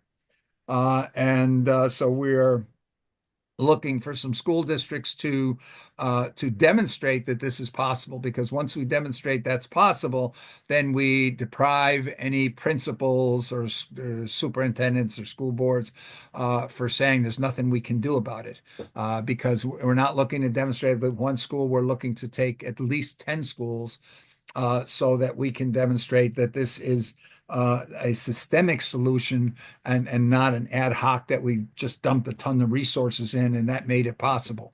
So we have projects like that we're looking to make a difference with. I wanted to say, I said at the beginning that I would show you some new tools that you could use for, oh, I know the thing I was going to mention to you earlier, just remind me. ChatGPT and advanced voice mode. One of the things that's very interesting that you can do is if you're planning to go in and do a sales pitch, planning to talk to somebody, uh, wanting to ask your spouse for forgiveness for something stupid you did, whatever, you can ask ChatGPT to role play. You can ask ChatGPT to pretend they're that other person and that feels this way or has this position or whatever, and say, hey, I want to have a dialogue. I want to practice convincing you to forgive me, to buy my product, to whatever you're wanting to do, and have a fantastic conversation here. That where the other party is bringing up all the reasons why not, and you're sitting there trying to find the arguments to change their opinion. Uh, Fascinating thing that you can do with the technology today. Now, I said I would show you another tool. And this is going into Gemini. And I don't know if this if this is only available here. I'm at gemini.google.com. Gemini.google.com. I have an advanced subscription. It's only the $20 subscription here for Gemini, and I can pick my model. Oh, I can use Flash. I can use the new 2.0 Flash experimental, or even the 2.0 experimental advanced, which has all the thinking built in. But I'm selecting right now the 1.5 Pro that has deep research. So I wanted to research something. Um, uh, let's see.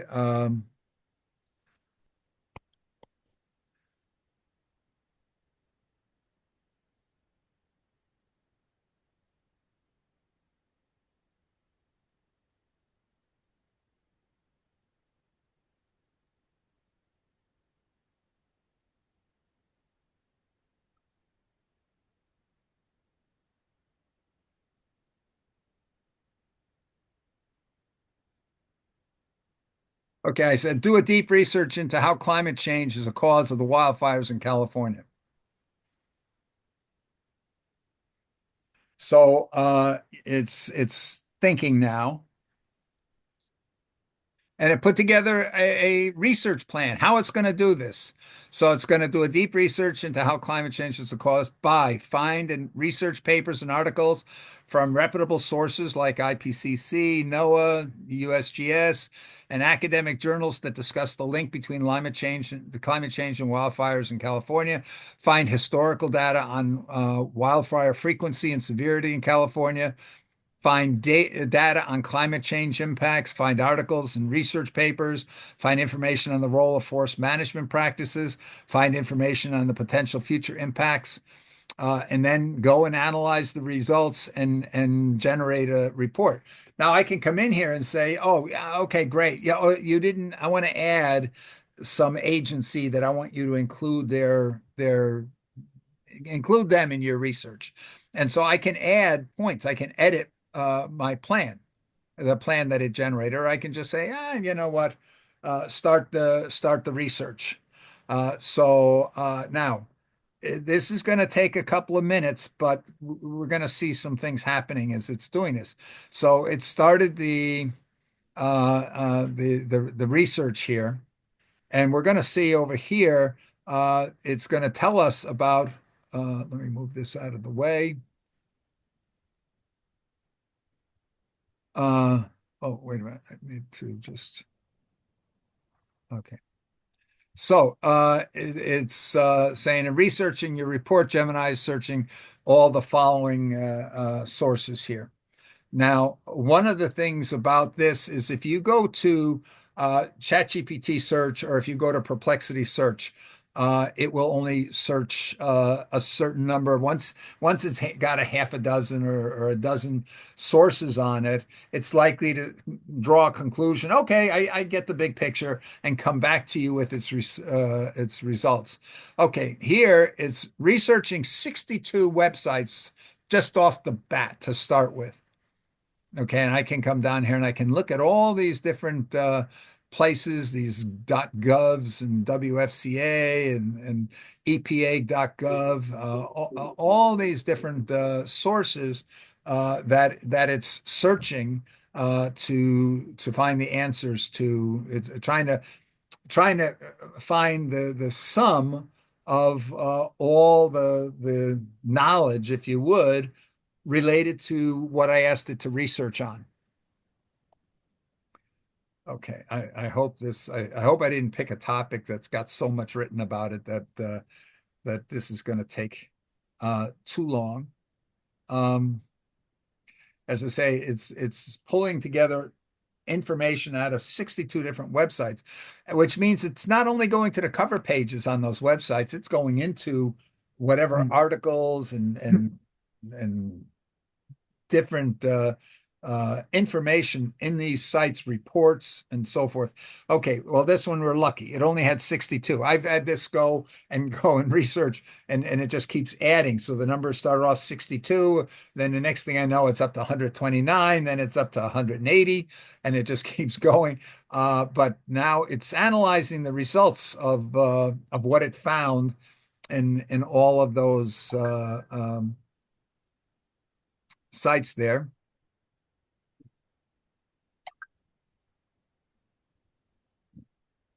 So this shouldn't take too long. Yeah, it seems to be 3/4 of the way there. Where did you see that? The little rotating thing where climate change, California. Oh, yes. Okay, gotcha. Yes, you can see it right over here on the side here. It's showing how far it is. Now, here's what it did. Take a look at what it gave me. It gave me all this information and the sources that it did and where it researched. Okay, I'm just going to click on this, open this in Docs. Now, what this is doing here that is really amazing is it just created a Google Docs for me with all this information that it brought together here. So it created that report. Now, this report is not that big compared to some of the others. I had mentioned here that the UN has this conference coming up, Financing for Development. So I asked it to just tell me what's going on with financing for development. And this is the report it came up with. And the role of the stakeholders, the conclusions, and here's all of the sources with the links to them that it brought up. Now, I'm going to take here our climate change one that we just did. I'm going to come over here to share, and I'm going to say anyone with the link can get at that. So we'll click on done there. And now I'm going to put it in the chat. No, I was going to drop it into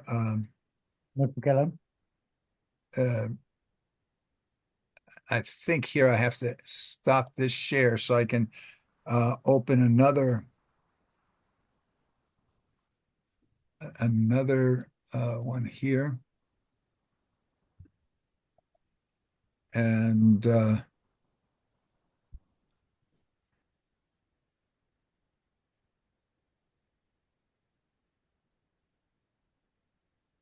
okay, I'm going to go back to share. And I just went to Notebook LM here, my Notebook LM, and I'm going to create a new notebook here for this. I'm going to Google Docs, and it's showing me here's the climate change document we just created. So I let it bring that in, and now I want to create let's say a study guide for this. So it's generating a study guide. While that's going on, I'll have it generate a FAQ and a briefing doc at the same time. So here's my study guide. So it asks how much of the average summer temperatures in California risen since about, and why is that a key projection about future warming? So it gives me all these, and it gives me an answer quiz, then answer key. So I can self-test myself. It gives me essay questions, gives me a glossary of all the key terms related to what's going on there. That's with regards to that.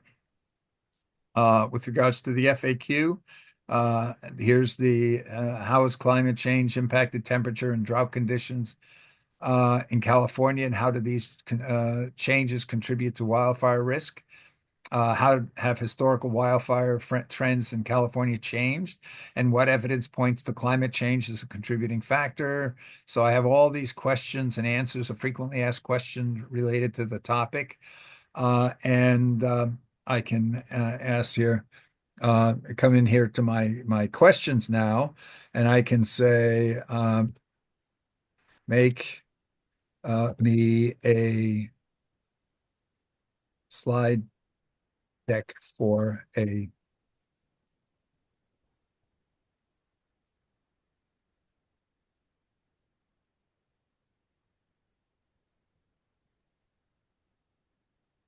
uh,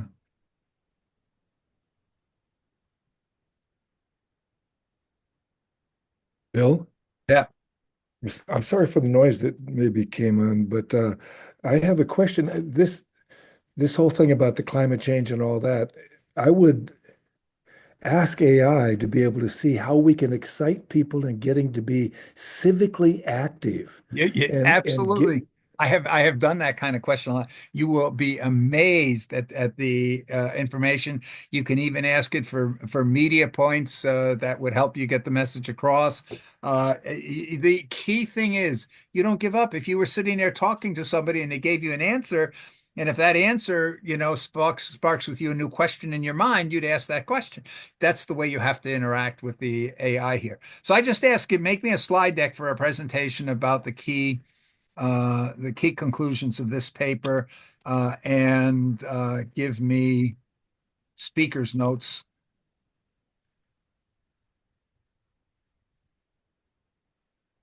and speaker's notes for each slide. Okay. By the way, all these notes over here that I got in my deep dive, I can now put in. I can now convert these here. This what I just created here. I have my bullets points and my speaker's notes. So here's slide one. Here's the what goes on the slide. Here's the speaker notes.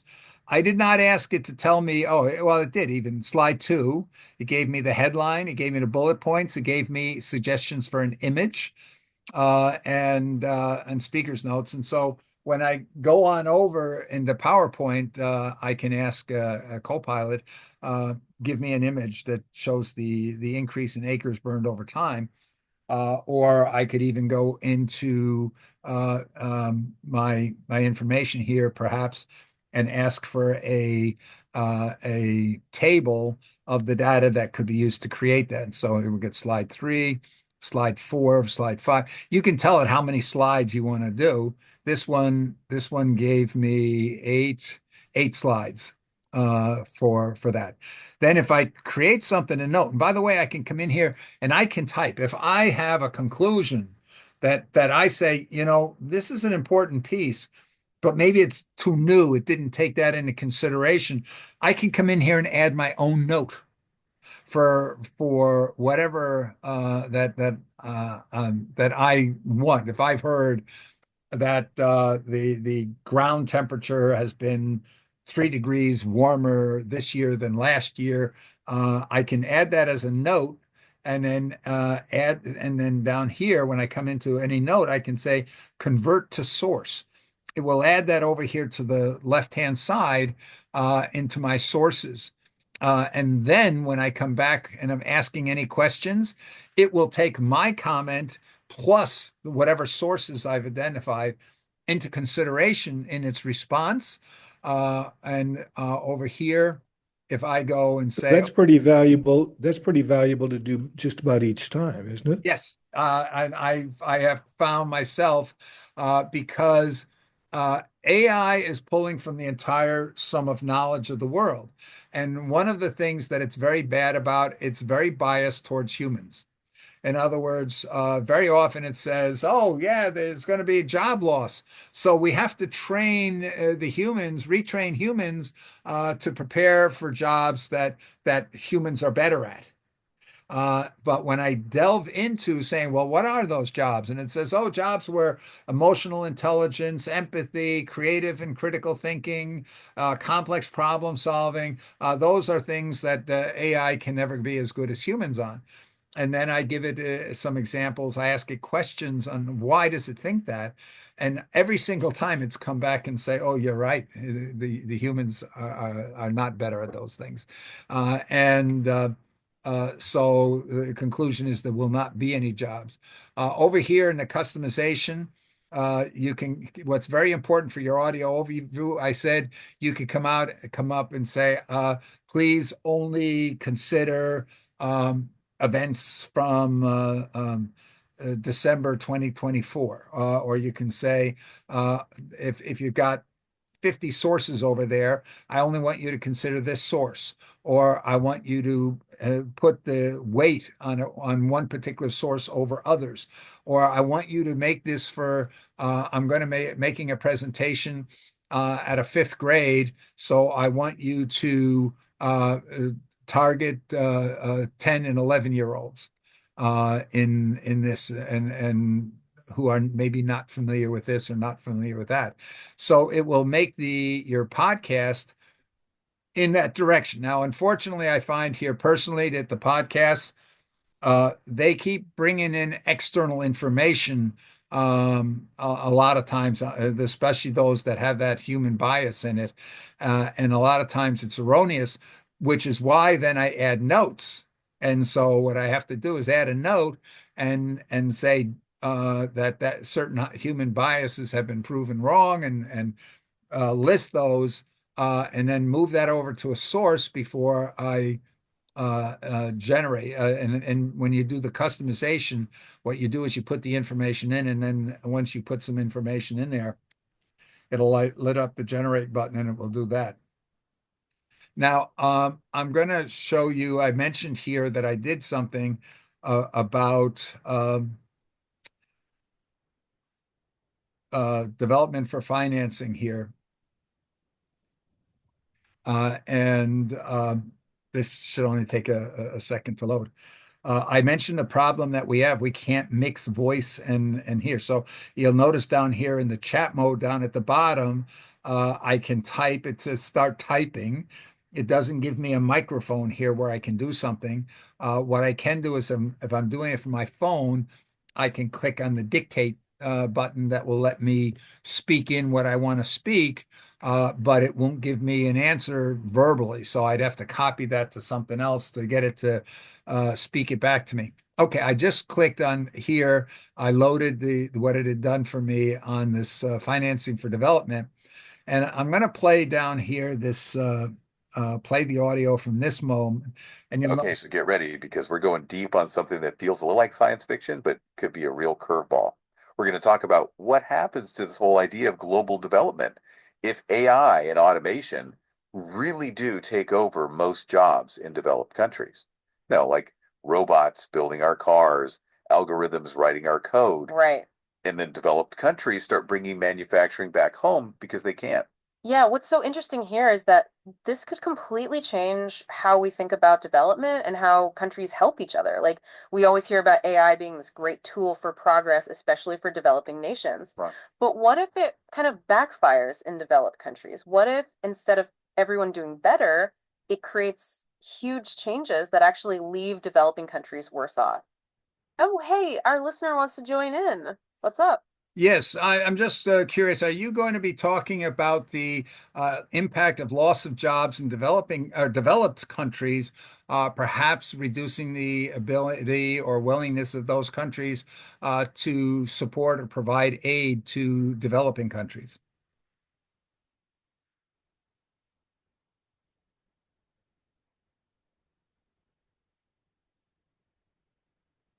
Okay, that's a really insightful point you're bringing up. It's not just about the ability of developed countries to help, it's also about their willingness. Yeah, let's unpack this. The sources we've been looking at kind of assume that developed countries would want to keep helping if they could. But you're right, if they're dealing with huge job losses and their own economic problems, they might be more focused on themselves. Exactly. And this is where things get really complex. It's not just about the economics, but also about the politics and social priorities in those developed nations. If there are large scale job losses at home, the domestic pressure to focus inward rather than outward could become immense. So it's like even if they have the resources, they might choose to spend them on their own citizens instead of on development aid for other countries. This brings a whole new dimension to the conversation, which the sources don't really address, this idea of political will. This point about willingness is crucial because it underscores that development isn't just a technical problem to solve, it's deeply intertwined with values and priorities at the national level. It also highlights a big challenge facing the UN's FFD initiative. Okay, so let's keep digging in here. We've been looking at all this stuff about the UN's big plan for global development, the Financing for Development Initiative. FFD for short. It's all about those sustainable development goals we hear about all the time, ending poverty, better healthcare and education, the big stuff. But what our sources are saying is that this whole AI thing could really mess things up. Yeah, exactly. And to really get this, we have to remember that the FFD really relies on developed countries to give aid and investment. But as you pointed out, our listener, if those countries are suddenly dealing with their own economic problems because robots are replacing workers, how much help are they really going to be able to give? Yeah, and how much will they want to give? Right. One source even says that developed countries might cut way back or even completely stop what they call official development assistance, or ODA. Oh, right. Yeah, ODA. That's the official name for foreign aid. Exactly. Okay, so that's one problem. Yeah. But the FFD also says trade is this. Okay, so let me stop the share again here. What do I do that? Now, okay, I asked that question the other day, and what do I hear on the news? President Trump just canceled all aid to developing countries yesterday. So talk about perhaps being that the AI is maybe a little bit of of having some kind of spiritual knowledge of things that are going to be happening. So comments on that, showing the ability, if we have a knowledge base, if we can curate all the knowledge relative to a subject together. So a quick comment, Bill. You just mentioned about how the policies or the practices are coming, like from the coming president who has trying to limit the things on. What that reflect is that at any point with all these big, huge corporations, their interests are being heard. They're going to control everything down. Why do you think uh, we are trying to control to get into TikTok, not to allow them to be operated here? Because they can bring a point of view which we might not want to tell our people. And that is how the things are played. And that's how they will be played by the end of 2025. You'll see the changes will happen. They will not allow people to use all these technologies to their will.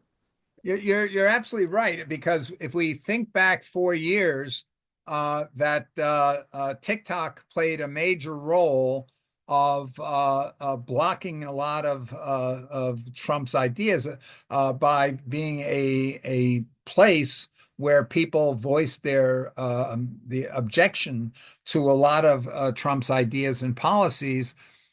So what has happened? So Trump says, okay, we're going to cancel him. And Biden, because he's trying to prove he's as tough as Trump was, he continues to attack China. So what does Trump do now? He says, oh, Biden was going to, he signed the law. He was going to cancel you guys. I'm going to reconsider that. And now what is he? He's the hero. The TikTok people, Trump is our hero. This guy knows how to play the propaganda games and the mind. I agree. And I think this is a deep down issue of controlling the market. And that has been all along. And TikTok is just an example. Yeah. And how it played out, it's very clear to us. But Everybody the who's thing, trying to bring their narrative to the masses will be controlled by these large conglomerates. Yeah, They though will not let it- we have the double thing, because on the same time that's happening, we do have the tools, both NVIDIA coming out with that So new. do you know why Meta has spent billions and billions of dollars to acquire Instagram? Why was it? Because Oh, they did not wanted them to be sure. a voice of sanity. Eliminate They can competition. control them. That's a standard practice. You eliminate competition by buying them. By buying them and don't letting them speak out. And Yeah. that's what can happen with AI. And that's what we need to be right 50, now. 50 years ago, there was a company, and I think it was in upstate New York, came out with a way to make tires for cars that could not be punctured, that you couldn't get a flat tire. And what happened? One of the major car tire companies bought them and killed the project. That's nothing related to AI. That's human nature.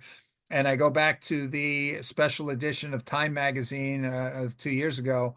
That was the headline, the cover page headline was "The End of Humanity," and it pointed out it's not anything to do with AI or technology. It has to do with the human DNA of wanting to be superior and control everything. And the Um, greed. And the greed. yeah. So, but anyway, that again, I wanted to try to keep. We can have a separate session So I'll come back about the again. deficiencies If of anybody humanity. has among us who could help me tell how they're using AI so we can follow them and help them succeed. Okay, This is the what most important you were part of this missing, whole name process. name you were missing in our last couple of sessions. We have initiated a project that we want to use Notebook LM, and we are inviting people around the world to join together in teams to create notebooks on all kinds of subjects. So it could be climate change, it could be on a certain kind of climate change, it could be on a certain kind of sanitary solution for 600,000 kids a year die on the results of lack of sanitation around the world. So whatever these are, the idea is to have collaboration teams that will curate information about subjects and create notebooks so we can end up with hundreds or even thousands of notebooks on issues that people can then use to deepen their research or their understanding, or to Kurt's point, even say, okay, hey, how do I get this message out to the masses better? And so we've got this idea to encourage people to create these knowledge-based notebooks and to start to ask the critical questions that will deepen understanding or maybe help people understand things better, and then using the customization to create podcasts or to create. I didn't go further on that. I could have said after it created the PowerPoint, please write me a script, and I could dump that script into 11 Labs or whatever, create my script and then take the whole thing over to PowerPoint and have it put together an animated video for me on the whole thing. But the bottom line is, we all get together and we talk. And if we look at the UN, they've got conference after conference after conference, and people come together and talk. But we can go back 20, 30, 40 years and see, okay, how much progress has been made on any of the issues. We have to remember climate change was 1992, the Rio summit there on climate change. You can listen. There's a girl, I think she was 12 or 13 at the time. If you go and search Google for Suzuki's daughter, David Suzuki's daughter. yes, and the videos out there called "The Girl Who Stopped the World for 5 minutes," something like that. And you can listen to this 11-year-old girl talking about the how climate change is affecting her world and what's going on, and realize, She's the original Greta Thunberg. yeah. And when you think here, 92, and all these politicians and representatives all spoke afterwards and said, oh, we're not going to let them down. We're gonna take this on. And guess what? We're now 33 years past that. And where are we? We're in much worse shape now than we So were in we are, 1992. yeah, we have a slogan now, drill baby drill, right? Yes, Okay, yes. now Yeah, right. yeah. But the thing about it is how do we create the awareness? And the first thing we need to do is collect, so we have the facts that we're able to put. Now, an awful lot of people today are saying, no, the only facts that counts are the ones that I already believed before I heard them. And that's increasing our challenge. But we have to realize the situation with Trump. You've got in Canada going to have a new prime minister that's probably along his lines. You've got in Argentina, you got a guy along that line. We've got several European countries along that line. The conservative middle in Germany has, for the first time, agreed that they would accept partnership with the extreme right-wing neo-Nazi party. You've got a Nazi party government in Italy. You've got the threat of that happening in France. So the whole world is moving in this direction. Me, me, me, my country, forget the world. And you've got the UN and the Secretary General talking about the need for multilateralism, but we're seeing fewer and fewer people are listening. So we realize when we talk about this change, when this comes out that the jobs start going away. And believe me, they're going to go away. You can play the game in your mind, pick any job and say, what do people do? What do people do in a law office? What do they do in a construction company's office? What do those people do? And ask whether or not AI could do a better job. Just go and look. OpenAI published just in the last 2 days. They published the operator. That's the presentation of their new agent technology that has been. It's live. It's out there right now, live. People can use it. If you've got the $200 a month subscription, you can use it. But they have promised that once they get beyond this experimental, which is it's even pre-beta right now, but once they get beyond that, they're going to work to bring the cost down and make it available to everybody. And when we look at DeepSeek in China, who has figured out how to achieve better results with 1/10 the cost of developing it, and with the not having even the high performance chips available, that when you look at that and realize that these technologies, the capabilities to make them available is improving so quickly in parallel to what we can do with it. And as it gets into the hands of everybody, the jobs are going to go away. They're going to melt away incredibly fast, because here's what happens. Right now, you got an awful lot of companies out there who say, wow, I can use this technology to do this and to do that. And yet we wonder, why don't we see a lot of advancement with the use of the technology? And because they know, well, there's not a lot of users out there that are really set up to take advantage of all that technology right now.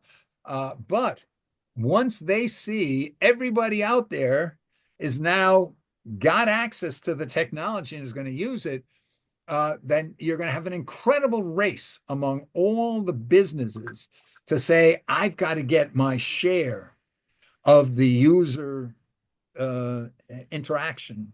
I got to do it before my competition does. And that's going to happen across every single field out there. And so we will see AI jump in months, not years, in months. It's going to be everywhere. And one of the number one things is that people are going to go and say, my competitor, those college kids over there, they just came and created a company and they're doing what I'm doing here, but they're doing it here at 20% of the cost because they don't have all the legacy employees that I have.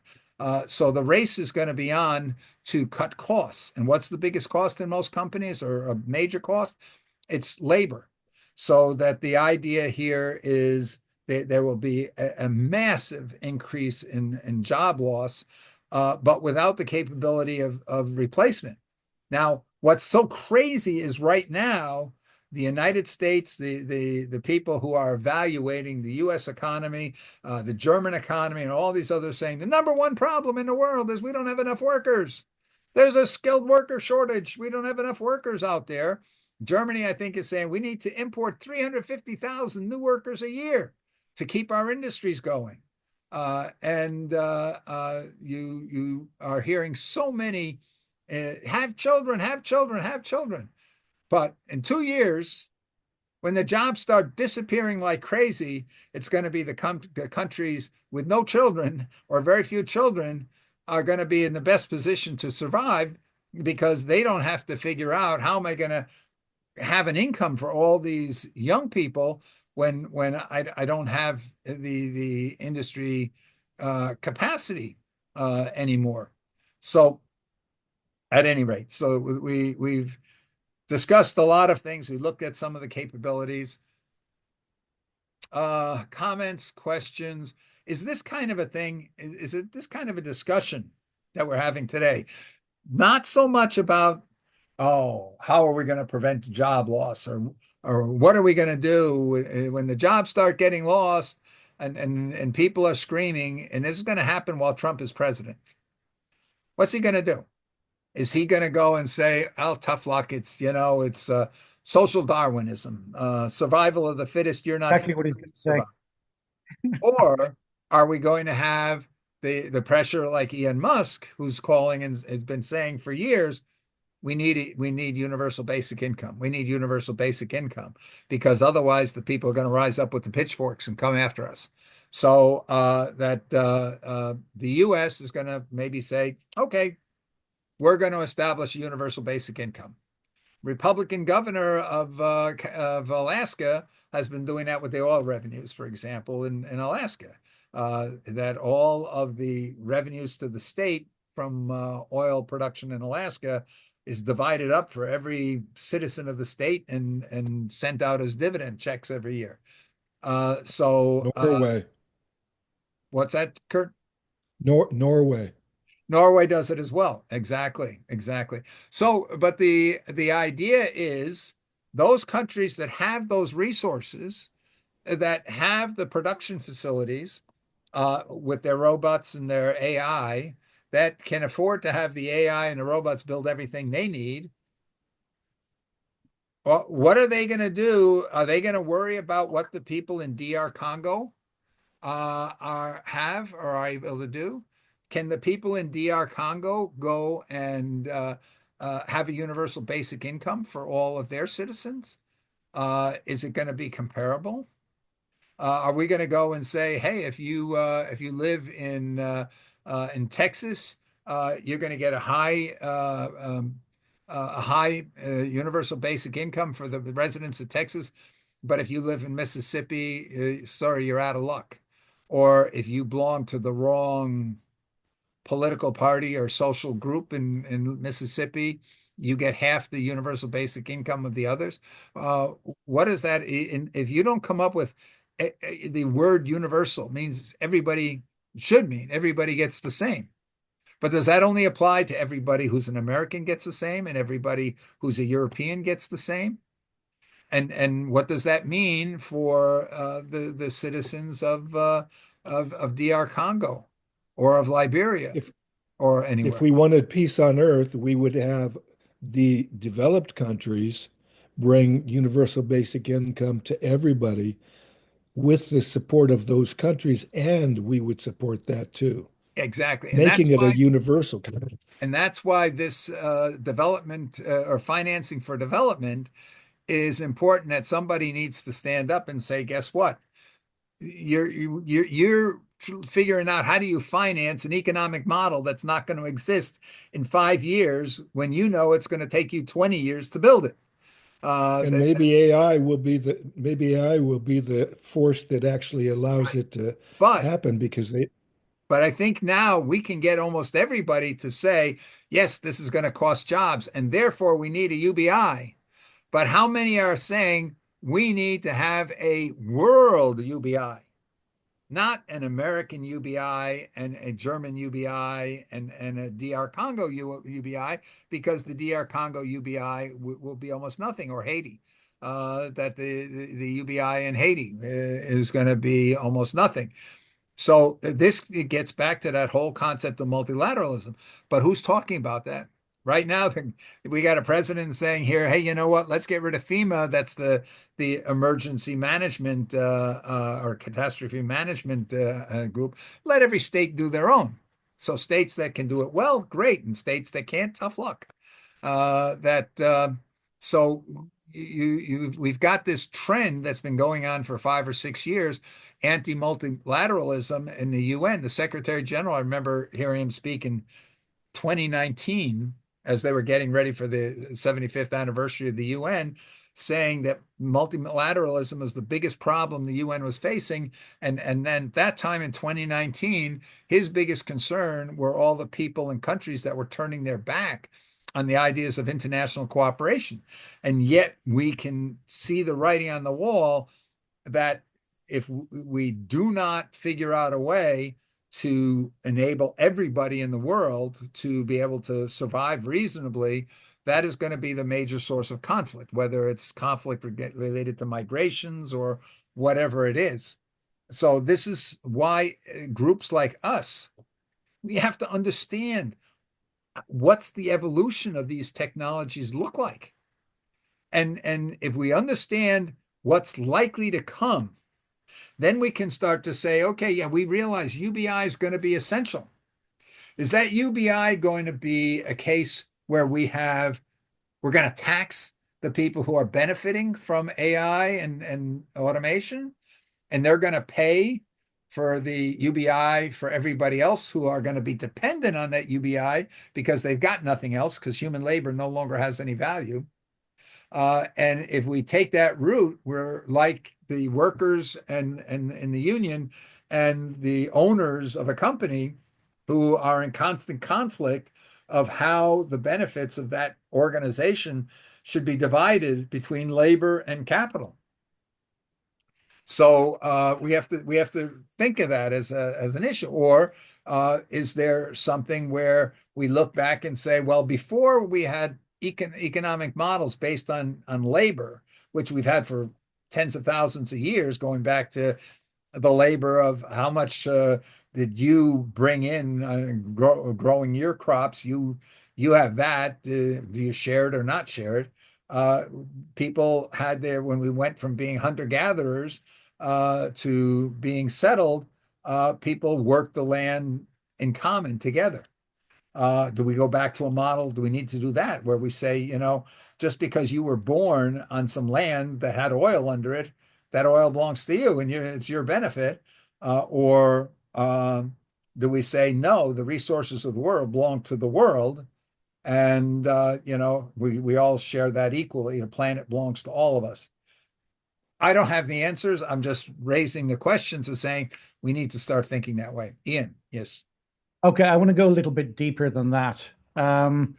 Okay, just on the thing of the spread of fascism. Back in the 1930s, somebody said, well, fascism is corporatism. Do you know who that was? No, I don't. Benito Mussolini, El Douche. Okay. He knew then what was going on, and that's what's going on now. The corporatism is leading to fascism. And a real problem is monetization. Money is paying for too much. It's like, I remember people saying that back in the 60s, you could go on strike and you could walk by a farmyard or something, pull up a couple of turnips or whatever. You could get, there was enough trees there that you could gather firewood so you wouldn't have to buy fuel. And now it's not possible to do that anymore. So what we need to do is, if we're going to harness AI to solve this problem, we have to seriously look at the whole idea of demonetization. Because monetization was created by European monarchs in order to finance their wars, to get as much controlled by the money as you possibly could. And the problem is that the money is not just the way of valuing things, it's the way of paying things, it's the way of making things work. It is the processing unit of our current civilization. Now we're moving to an AI-based civilization. That processing unit can't operate anymore. What we have to do is organize our priorities and figure out, because what are we getting? We're getting energy from the sun. We're putting that into AI processing and robot motion, car motion, whatever it is. what do we want to turn that into? What we want to turn that into is food forests, vertical farms, and housing for people. We have the opportunity to go to not go through the genuflection to the monetary system that could be owned by the City of London anyway. I mean, they cashed in their empire and they turned themselves into an international bank. We want to stop going through that route because it's killing us. Well, basically, what you're talking about is capitalism in general. In The general, Dutch East India Company, the Dutch East India Company was the first real corporation. And interestingly enough, this year is like the 850th anniversary of Amsterdam. right. And it's the 350th anniversary of New Amsterdam, New York. They're Okay. going to have the king and queen of Netherlands or whatever come over to what is the park, Central Park, Yeah. and have an incredible celebration this summer about Mm. that. And they're going to be asking, in a way, forgiveness for the indigenous people for starting basically slavery. They did that, and so Mm. on and so forth. It's amazing things what's happening. The group is I've been affiliated with is the Sign Network and a number of other groups, the Evolutionary Leaders circles. And if you're interested, get in touch with me and I can turn you on to them and a number of other groups because this is one of the key things that we need to do, which AI is starting to do with this cross-pollination. Using this particular expertise of this AI or that AI or whatever, and Mm. we can do what we need to do to be able to get what we want. My apologies if I have turned the direction of conversation in more political realm. The idea is not that. I think the idea is for the grassroots level, if we can harness the power of AI at this level and spread it among the people who really Mm. deserve it, I think we can really do a great job. I think, change start from one group, one person, one, like-minded thought process. I give you the real need right now globally is education. There are 99% of the children are not educated. And those who are educated in those 99% are not learning. AI is a platform that can help us. And this is my vertical, so I'm only talking about that. If anybody else, other areas, health care or anything, they have a solution out there, please bring forward. We can work and align ourselves. And like Bill, you said you had already started that discussion. I would love to be part of this whole thing, and I can put my solution. I have at one point when it's single-handedly about 20,000 students studying through these outcome-based education, and they're learning. And that's the best part of it. Why can't we make it 20 million children who can study? Go to Africa, they have this, apps running in their hands. Why can't we do that as a, We can, we are. It is happening, and that's the thing that we don't hear I would also. like to join it. Uh, uh, and that's what we get to do. Again, like Naeem, you and I can easily converse and join forces.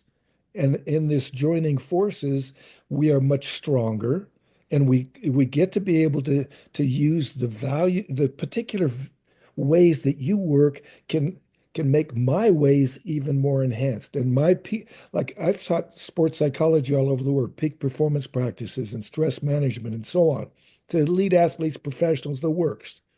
We can use those techniques in the classroom because I designed a class for teachers in peak performance practices for academics and sports.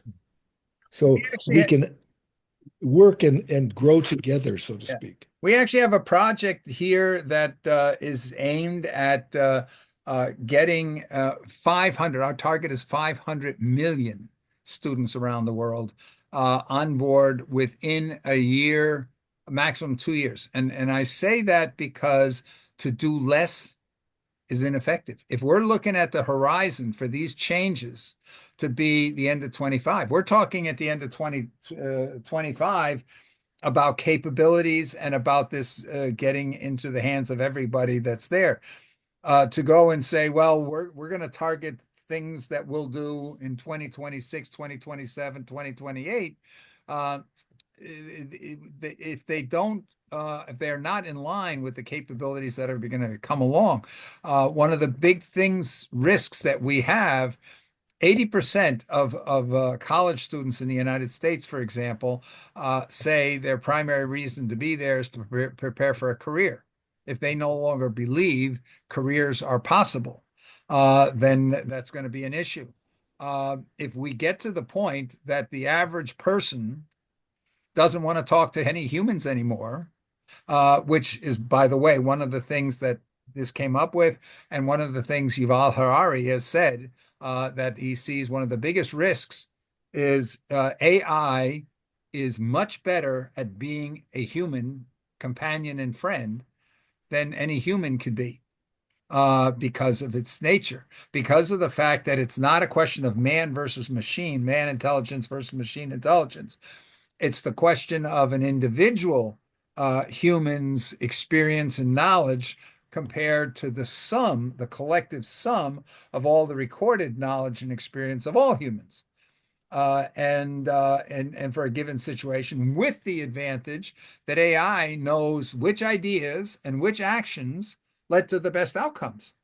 So this means that AI, in terms of whether it's talking to you about your relationship with your spouse, talking to you about how you get your dog to like you, talking about um, um, anything you can imagine. How do I fix my plumbing? How do the leak in my faucet? How do I, how do I get my children to behave?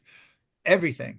And what this means is going to be that the displacement is that if humans stop talking to other humans, because take that movie Her to an extreme where everybody is just saying that I don't have a human that is as empathetic and understanding and as helpful as this thing in my hand or on my glasses or whatever.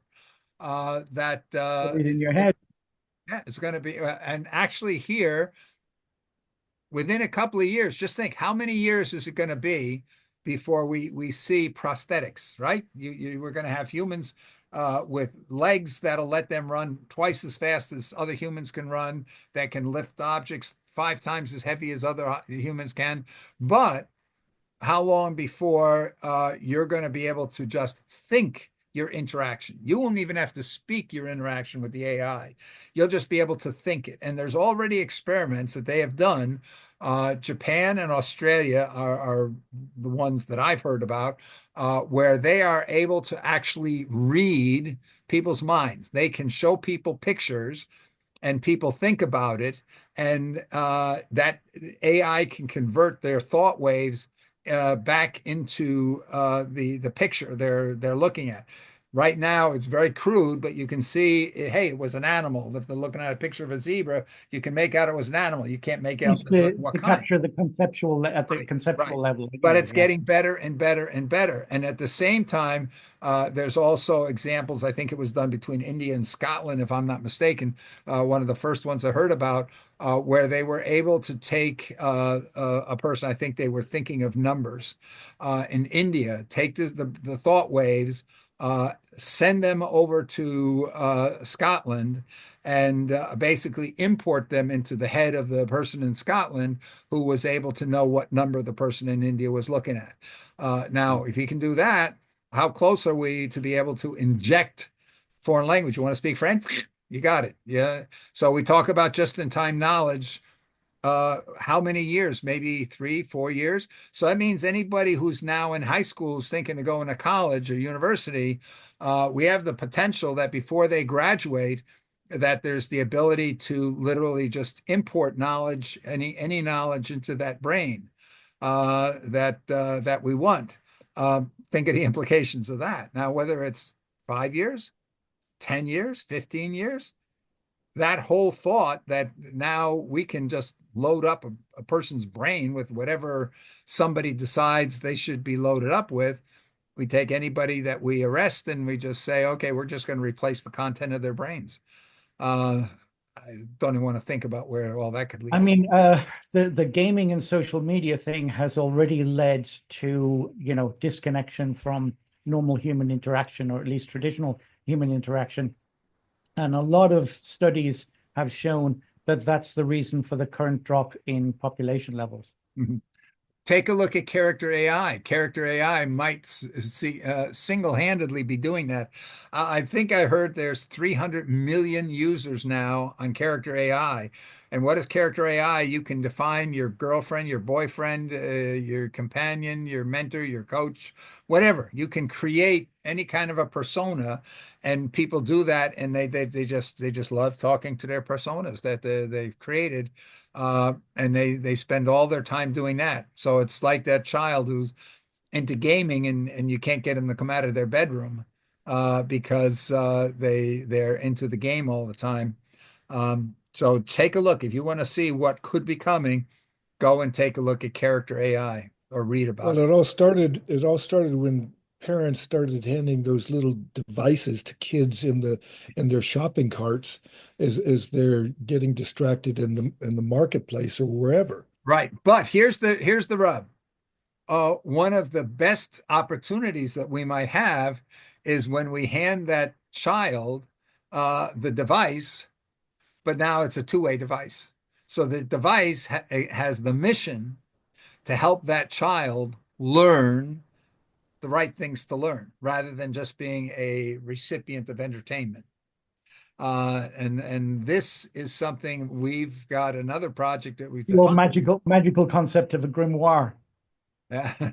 Well, You'd become a great magician because you were handed the right book, yeah, yeah. Well, and the thing about it is that we're going to see a lot of people. It could happen that as everything's evolving so fast that the window when this is real is going to be very short.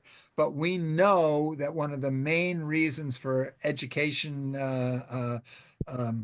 discrepancies in educational achievement, education outcomes, happens before a child ever gets to kindergarten. And so the ability right now, I think there's in my town of only 30,000 people, I think we have 11 preschools that offer, in addition to English, your child will learn Chinese or Korean or whatever language, other language. And so that these kids, by the time they're getting to kindergarten, most of them are already reading and doing math. Because they in these expensive preschools that cost, I think, on the average $15,000 per child per year. But the majority of the population can't afford to send their kids to those kinds of schools. You're not going to find probably any schools like these in cities like Newark or Camden or Trenton here in New Jersey. But the issue is if you've now got Amazon and what's it called? Amazon Echo something or other. It's a small screen on a swivel base with a camera. And I've seen the pictures where they show that, where it's actually watching your child for you. And if your child is doing anything that's bad, considered bad or dangerous, it will tell the child to stop and it will warn you your child is doing something dangerous. And I think it's called Echo Show. It's Echo Show number 11, anything after model 11, I think. I think it is. So, but what that can do as well is that can become a companion to the child that is not just entertaining the child and not just overseeing that they don't do anything wrong, but interacting and saying, hey, Johnny, let's make up a story together. Come on, let's do some storytelling. What would you like to make a story about? You're in the forest and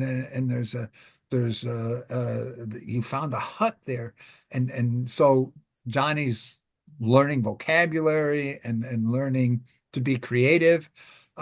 in the process, so that with that, a child that has been exposed to that, they get to kindergarten and they are at the same level as those kids that went to that very expensive preschool. So there's the pluses that can come out of that, of giving the child the access not to some entertainment, one way entertainment keeps them passive, but actually encourages them to be creative and interactive. Abdul, you want to make a comment?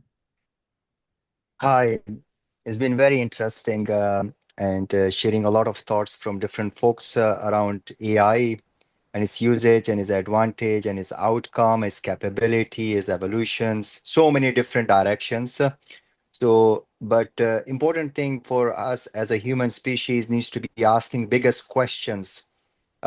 Anything that is interfering human race in whatever way, which has been empowered by human, how are the biggest things needs to happen, and what will be the consequences of those things when it happened, and how we gonna came across with all of those things. That's one aspect. Then individuals or people with a kind of a monopoly of having that power in their hand, where they can just take a control of the whole human race and just try to empower themselves for their own monetary or their own self greed or self thoughts or self success or whatever you call it, that self goals. And then how individuals who are less capable, uh, less intelligent, and have limited means and opportunities, how is this going to impact all of that things? The ethics and morality is one aspect. The social interaction of the human uh, is the biggest thing when the mass scale of AI is gonna be seen all over our society. So those are the biggest questions. No doubt, I mean, it's gonna empower the human, but there are many other aspects we need to see it. Like one of the aspects like we touch upon is the unemployment, where millions of people being unemployed, let's say that we talked about in developed countries. What would that chaos look like? How they gonna go about and destruct, because the things which has taken them out and taken their positions, how as a human will be having a war against something else, but in a different way. So those are some of the key things or the biggest questions needs to be discussed as because this, as a human and in the history of the human of all what we have achieved, this is a biggest this would say that uh, a, one of his biggest form, one is a biggest form whatever we achieved so far. And even the person who got the Nobel Prize, he said that we will be left as second most intelligent species on the earth. And he said that AI will be dangerous. And he said that we don't know how the AI just come up with the result, whatever he just asked for. So, and we have no control on this thing. So this is something we are handing over a something to something which we cannot control, because whatever we designed so far as a human, we made it sure it is for the benefit of the human, benefit of the society, and not to be dangerous. That was one of the key thing. All of the inventions and all of the discoveries and knowledge and whatever we did it. And the second thing is, so these were some of my thoughts. But very interestingly, here we have great intellectuals and individuals from deep understanding about different things. I would like to have a conversations on this platform where we take it one things and we deep dive in and get to a conclusions. Okay, if we just divide so many thoughts all of a sudden and do not have a conversation, it will be inch wide and mile long things, but as an outcome would be just a bare minimum outcome. So just humble thoughts. Yes, thank you, thank you. And I think here maybe the number one thing I'm concerned about is that when we talk about, okay, we got to get together, I think of all these conferences, all the COP conferences and others that the UN organizes. And, people come to these conferences and they talk and they present solutions and they do all this stuff. And at the end, everybody's walking away, see you again next year. And we don't have a lot of next years. I mean, with AI, if those of you who have known me longer know 4 or 5 years ago, the only thing I talked about was education. Everything was education, education, education. I look now and I say, it's so hard for me to organize something about education because AI is moving so fast. And AI is likely to change the world. Education for humans is slow. If we hire somebody for a new job, we have to train them. We have to train one person at a time. We have to, and it takes time depending on what we're doing. If you want to be a doctor, you're not going to be a doctor in 2 months. It's going to take a number of years for you to get the training, 7, 8 years before you're going to be able to be a practicing doctor. AI, we figure out how to do that once, and bingo, every AI has that capability instantaneously. But on the cost of the human replacement. Oh, And yes, right. But here's the question. Do companies exist for the benefit of their workers, or do they exist for the benefit of their owners? And um, the owners, yeah. this gets us into very, very deep questions that we have to ask. And we have to ask ourselves, what is going to happen if this happens? What are our options? What do we need to do? What could the consequences be? And we have to have this discussion about just a couple of years. Those of you, a number of you, I think, participate in the digital Pakistan conferences that we have, and Yeah. so many of the people there are looking and they're looking at the things they're doing today, and they're you bring up these things that could be happening tomorrow, and you see here that nobody bothers to discuss. Nobody's really ready to talk about those things.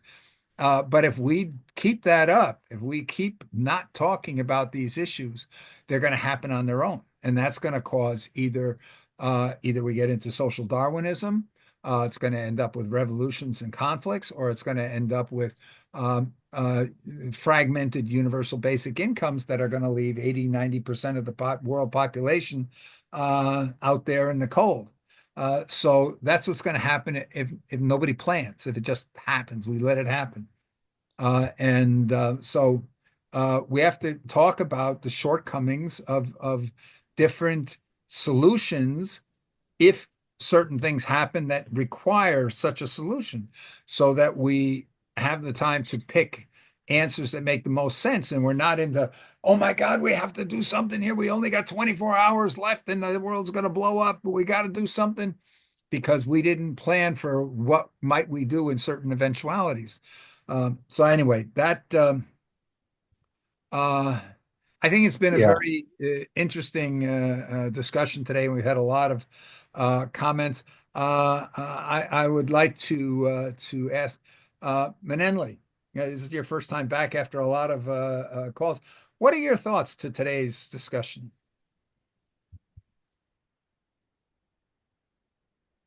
You're muted. Can you unmute yourself?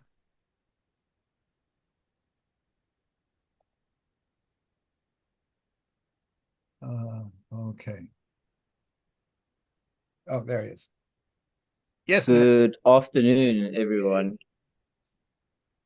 Hello. Can you hear me? yes, we can hear you fine. Oh, What are your thoughts to what we've talked about today? sorry, I think there's a bit of a lag, so I'll just jump right on it. If you can. Thank you. Wow, it's good to be back in these. Yes, it's good to be back in these sessions. Thanks, Bill. Um, Today's session has been very eye-opening. How the impact of AI and job losses. I was just talking to a friend about how it's actually gonna take, we were debating actually whether it's gonna take away jobs or is it going to actually help in terms of being more effective in your job. And as I think of my current role or profession while working in the financial services sector here, I think that it's on its way in taking away the jobs. But if one actually thinks critically about it, they can actually be ahead within their job on how to actually implement the different AIs in becoming more effective in the jobs. One thing that from my personal background at work, that I'm linking to this topic today is that um, big companies are sort of well, at least in my context where I'm currently working, they are more reluctant in adopting these AIs because of the information or the data protection policies within the sector. Of course, we're dealing with very sensitive data. But if they are in my thinking that if they're able to introduce your likes of Microsoft Copilot and enable us to use that within our work context, I think they should also use the same scrutiny for some of these smaller niche AIs for us to incorporate within the working space to help us be more effective. But we are restricted in a sense because of the reluctancy of the data sensitivity that we deal with. So that is the kind of context that I'm thinking of. And me joining again today was because of that challenge I'm dealing with at work. Many of the tasks that I'm doing are very manual, but when I think of the different AIs that are available out there, but we're not really allowed to use at work, I'm kind of now like thinking, where's my next if I'm feeling that sort of friction in my space. Thank you. Thank Thank you, you. Bill. Thank you. And I hope to see you with us more often. I had well, a long time ago here. How many years ago? 45, almost 50 years ago. I was working in Switzerland. I was advising to the collective banks of Switzerland about the future of cash. And this was at the era of just beginning the automated payroll and being able to schedule bill payments, automated bill payments, and the like. And we were rolling out the ATM machines. Switzerland was the first country to have nationwide ATM machines. And the surveys that we did showed the population was saying, I don't want those things. I'm not going to use them because when I go to my bank teller today, they say, "Oh, good afternoon, Mr. Graham. Nice to see you again." And they greet me by name and they know me. And I'm not going to give that up to go to this impersonal machine. But when we look 6 months later, and initially there, all the lines stayed waiting to talk to get to the human teller, and nobody was using the ATMs. 6 months later, there were lines of people waiting to use the ATMs, and nobody was going to the human teller. Why? Because somebody voiced the idea that I don't want that human to know my business. And that idea spread through everybody. Oh, that's true. If I go to the human, he knows what I'm doing and he could tell others. But if I go to the machine, nobody knows except me in the machine. And that changed the whole behavior and machines were ATMs were adopted almost overnight. And with regards to privacy and things like this, It's very interesting because I have a lot of friends in Germany where my son and grandchildren live. And Germans are very, very sensitive about the privacy issue. So many of them will not refuse to use social media and so forth. But it's interesting to see there's an age difference there where people, let's say over 40, are very, very concerned about their data and the privacy. But you talk to young people and they say, I don't care who knows. I'd have nothing to hide. And so we see that they'll even go as far as pretty stupid things from my perspective on the stuff that they'll be willing to post about themselves on the internet. So I think we will see a gap thing. I think attitudes are going to change. I do think privacy as a concept is probably going to be dead in a few years. They may say, okay, we'll limit the privacy between you and us, but it's not going to be the privacy is limited to yourself. That prospect is probably going to go by the wayside because it's like going to your doctor, and say, the doctor says, oh, what's ailing you today? And say, I'm sorry, I can't tell you because that's private information to me. Why go to the doctor if you're not going to tell them what ails you? And so I think we're going to see a changing of attitudes about privacy, and more people are going to say, well, if you've got nothing to hide, if you're not doing anything wrong, why do you need the privacy? We should have transparency on everything. Okay, we've talked about a lot of things here, and a lot of people have had to leave us, and we're approaching that 3 hour limit again. And so what I'd like to do is I have to get out. I still owe the survey for people to sign up about the collection of the knowledge bases, the curating of information for the knowledge bases, and starting to do research on all the different topics, which include how do we do education in some cases, but on anything, how to write a book, how to fix my faucet, whatever some group says, hey, yeah, this is something we want to curate the information that's available about it. But to Kurt's point, I'm hoping that we'll have a number of groups that will say we need to collect the information about where we're headed as society, as a global society. Perhaps if we're in a developing world, in our developing world, so that we're like the meteorologists, the weather people who are trying to project where are the storms going so we can prepare for eventual storms that are headed our way. So that's my hope for this. So with that, I thank everybody here who has been with us today. And I hope you will join us again next week. And I hope you will have reasonable weather, not impacted by climate change during the meantime. And again, thanks everyone. Goodbye for today. Thank you. Bye. Bye.